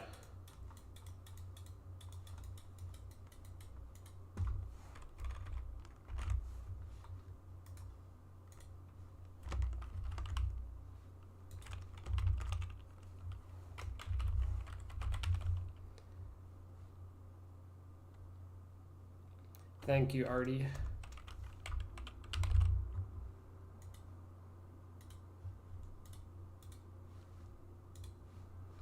Alright, I got one more image in me.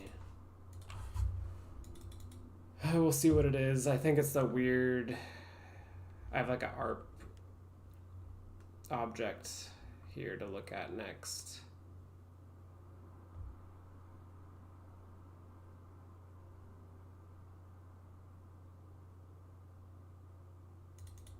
If you want a challenge, you can send the autosave of your needle with autofocus stars.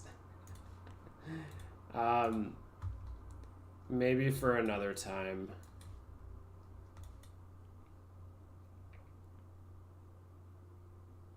No, I don't own a graphics tablet.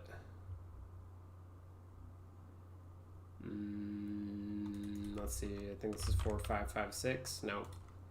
I'm looking for 4676 luminance data. Yeah, this one's got a lot of flat fielding problems too. This is a NGC 4676. I think it belongs to the ARP catalog of unusual galaxies.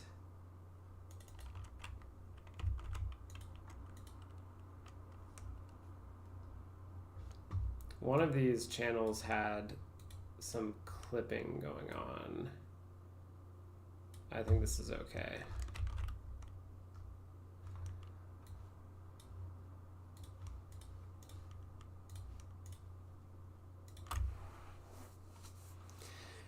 Hit it with the auto color.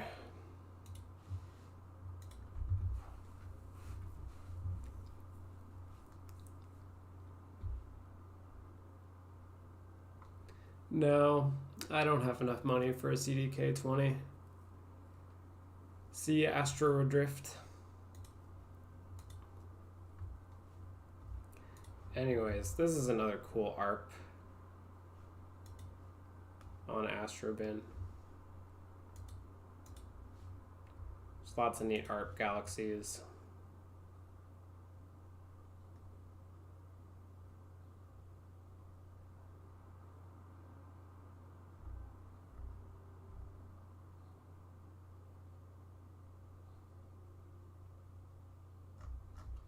This is a really cool image. This time lapse.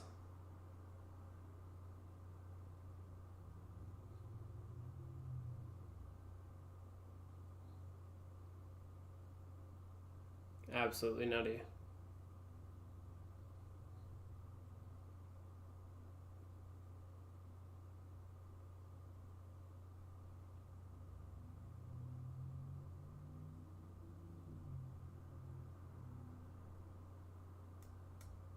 I can't stop looking at it. That's so good. All right, there's our color balance.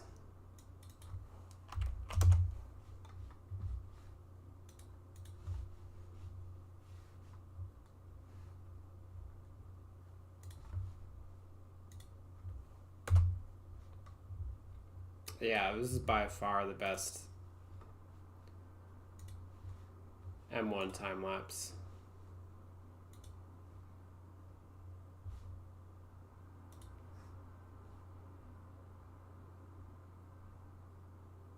That's pretty cool. Jones 1.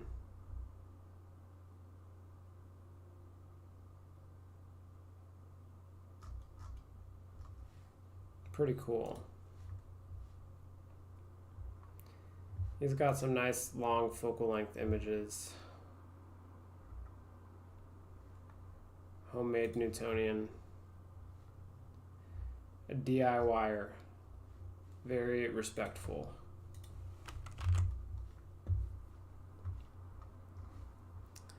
The one thing I noticed with this time lapse is obviously the seeing conditions change over the course of 10 years. But I wonder if he knows there is actually a way to match the seeing conditions throughout the whole time lapse. There's a convolution method where you can derive a convolution matching kernel between all the images in the data set. You would just have to blur everything to the worst image. So you would take all the sharpest images, everything, and match them to the worst photo, and then you could have a consistent star shape throughout the whole time lapse. You would just be limited to the worst in the set.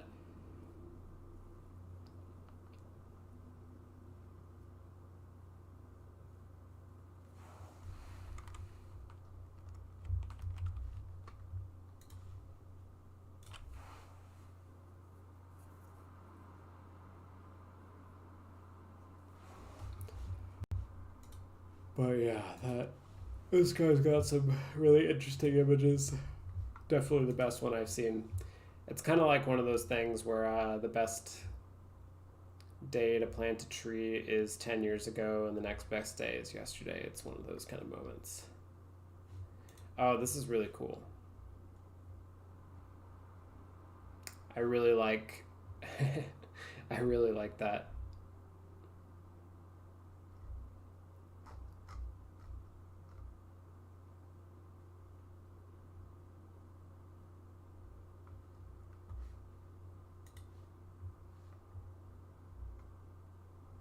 Oh, I really like this Galaxy Leo one.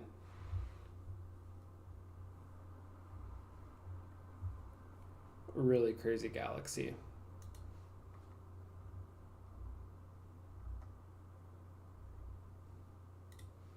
Oh, a little Weibo 1 image.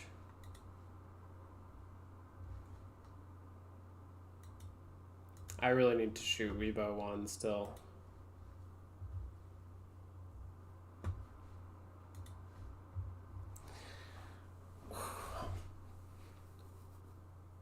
Oh, I'm afraid of falling back in my chair. Ooh. I need more coffee, but my thing is broken.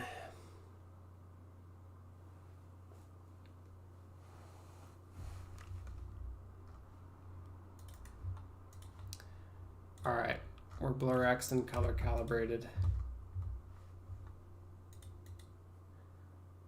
Do you have some Galaxy plans for the 106? That's a really good question. Probably not. I have been, if you count Milky Way imaging as a galaxy, then yes. But I kind of don't really have any plans, like long-term plans for the 106 at the moment. I've kind of like, I don't know if you know the meme where there's the parent holding up the one kid in the water while the other kid is drowning. Right now, the kid who's drowning is my FSQ 106 because I'm mostly just making exciting plans for my Namibia system.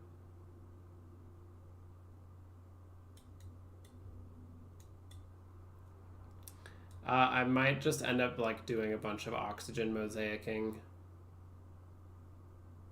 Oh no, I do have a plan. This telescope might not be the best for it, but I actually have a plan for this summer. I have a super esoteric supernova remnant that I want to look at. It is, where is it? So it's like right here. And it's a really weird supernova remnant that there's no optical images of.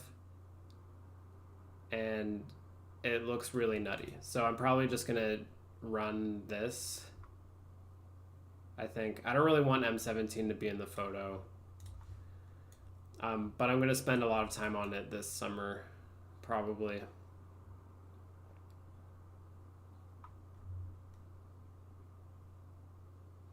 Yeah, the jellyfish is a really good one. I ended up I didn't really shoot a whole lot of popular things this winter. I did shoot I was shooting an Orion mosaic and then I kind of gave up on it because the discovery took place and it just kind of took precedence over everything else. I just kind of figured like I can wait to do the popular things. I'm just gonna work on shooting some new things first. But we'll see. I need to sell prints, so I need to shoot something popular at some point with the Takahashi. So it is probably coming soon.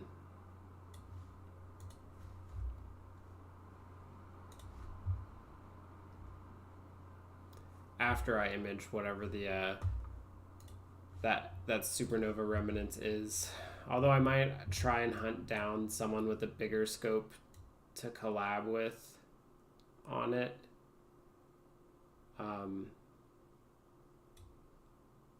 Jacob, your telescope might be a bit better for it.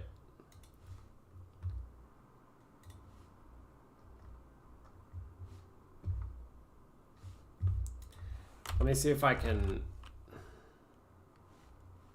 pull up the file for it. I'm gonna have to search my PC or my email. Croc's Eye Galaxy. Never heard of that one.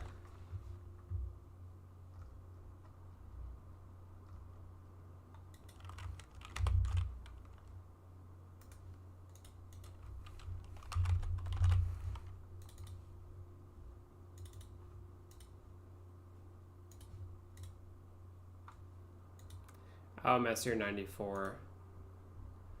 I think I know of it. I kind of been staying away from most of the Messier galaxies for some reason. That actually reminds me, I have more data to edit. I have M42 data from the Arcos I haven't transferred over. It's a good reminder. I'm going to transfer that over after the stream. Give that an edit tonight.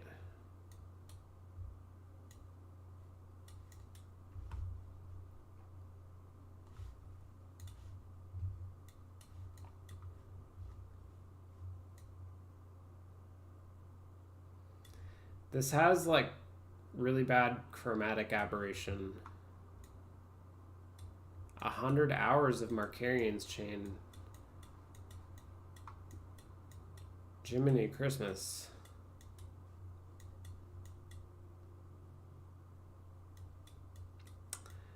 If you're rocking 100 hours on Markarian's chain, I want you to find something. I don't know if you're planning on this, but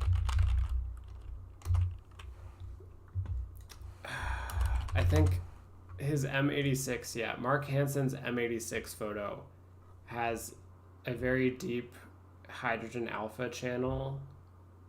It looks like he didn't even pull a continuum out of it.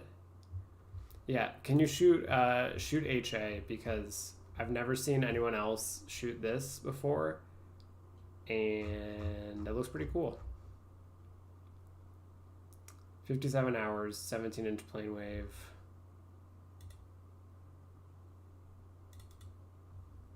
Yeah, I think this one would be pretty interesting if you did get HA.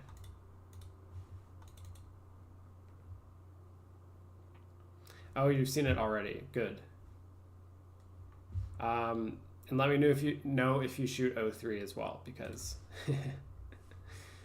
I can help you identify things if something is new. I haven't checked Markarian's chain yet, but there's always something new to be seen in O3, because chances are you will be the first to look if you do.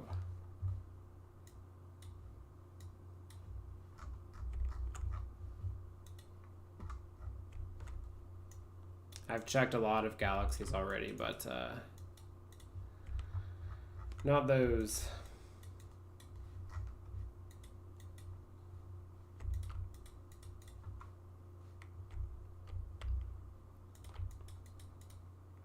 Make sure, well, you probably already have green and blue, but get some green and blue for the continuum, and I can aid you in poking through some things if you do find anything of interest.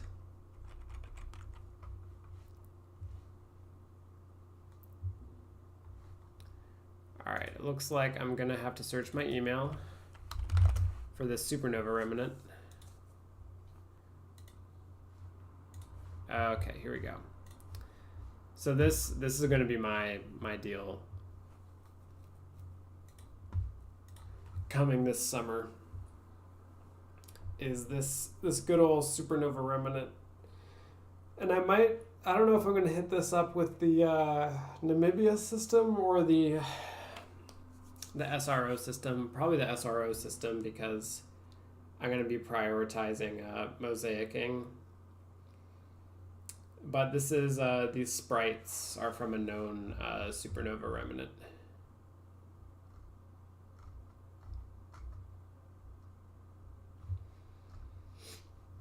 So there is no literature about these, and there's no documentation. There's also no images. They don't show up anywhere else, but the supernova remnant is known somehow. But it's pretty interesting. It sits in like one of the densest star fields, so not a lot of people know about it.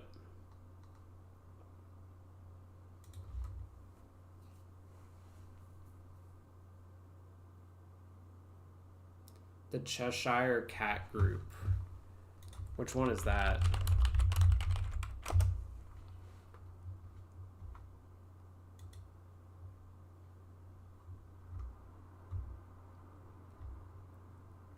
Do these have an NGC number?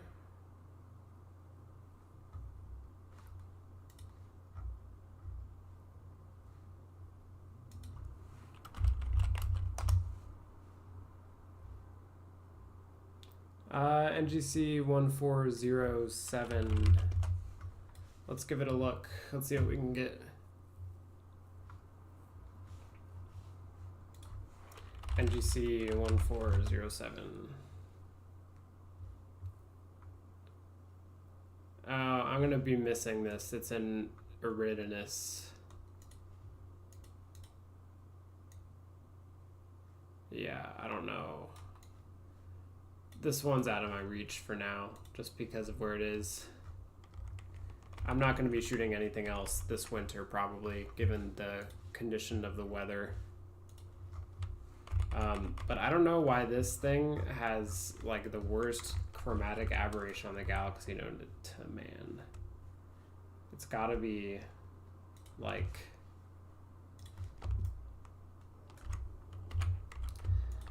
some weird alignment. Alignment and pixel sight doesn't really work on these galaxies because it just can't detect the stars in the photo usually. It's a bit of a problem.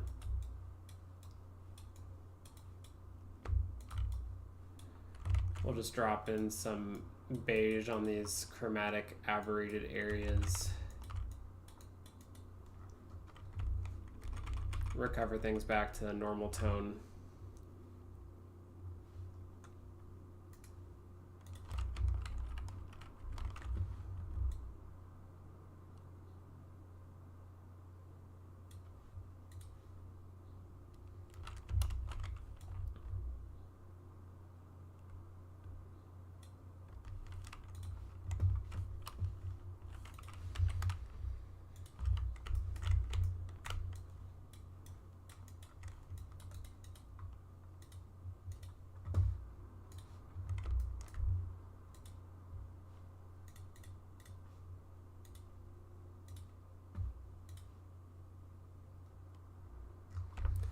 I don't think this image is going to be able to have much done to it either. It's a bit also lacking in data and flat problems.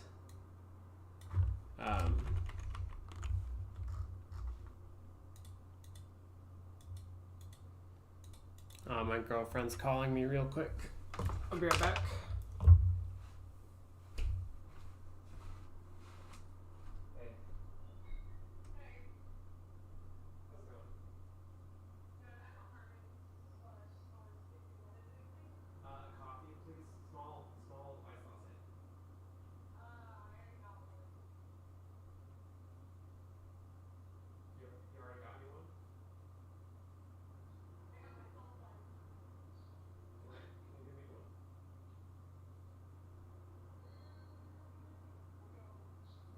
I was gonna go myself and get one. Oh, if you find a 12-inch pan cover. Oh yeah, I'll get you one. You're a legend. Is this ready? Yeah. You are? Yeah, I'm about to finish though. Coffee maker don't work? No. Should I? You'll probably get it fixed tomorrow. I can get coffee for French press. Yeah. Should be good. I mean, we still have coffee and it's in the grinder still, so. Oh, God. Well, does the grinder work? Yeah.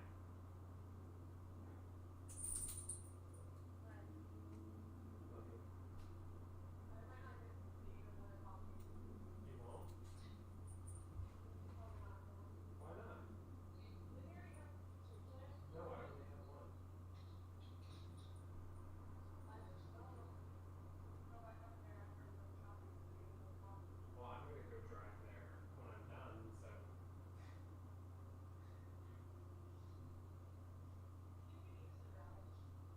That's true. We don't leave the house, you know? I've been working. We don't leave the house. Well, I'm gonna be done in a sec. I'll call you back. Okay, love you, bye. Say bye.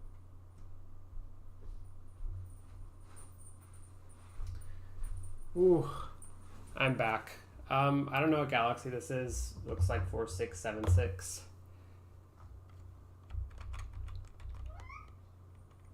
Hello, Brody. I'm just about wrapping up as well. And I have a cat. Got a cat here.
Jesus.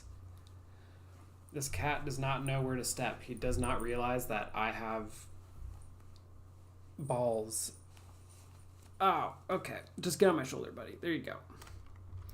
This cat likes to be on the shoulder. Otherwise, he likes to step on every sensitive, vital part of your body. He is insane. Okay. This is finished. NGC 4676. Boom.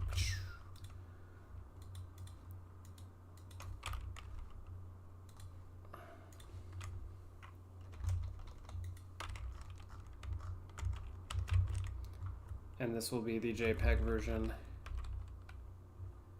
I would just get a cooled Astro camera instead of modding a DSLR. It's kind of it's not a waste of money, but it's good if you're doing landscape. If you're only doing landscape, then it's worth it. But if you're doing deep sky, I would just go straight to Astrocam. Alrighty, that is all the editing for me today. I am going to dip, but I hope you all enjoyed the stream, and I will catch you in the next one.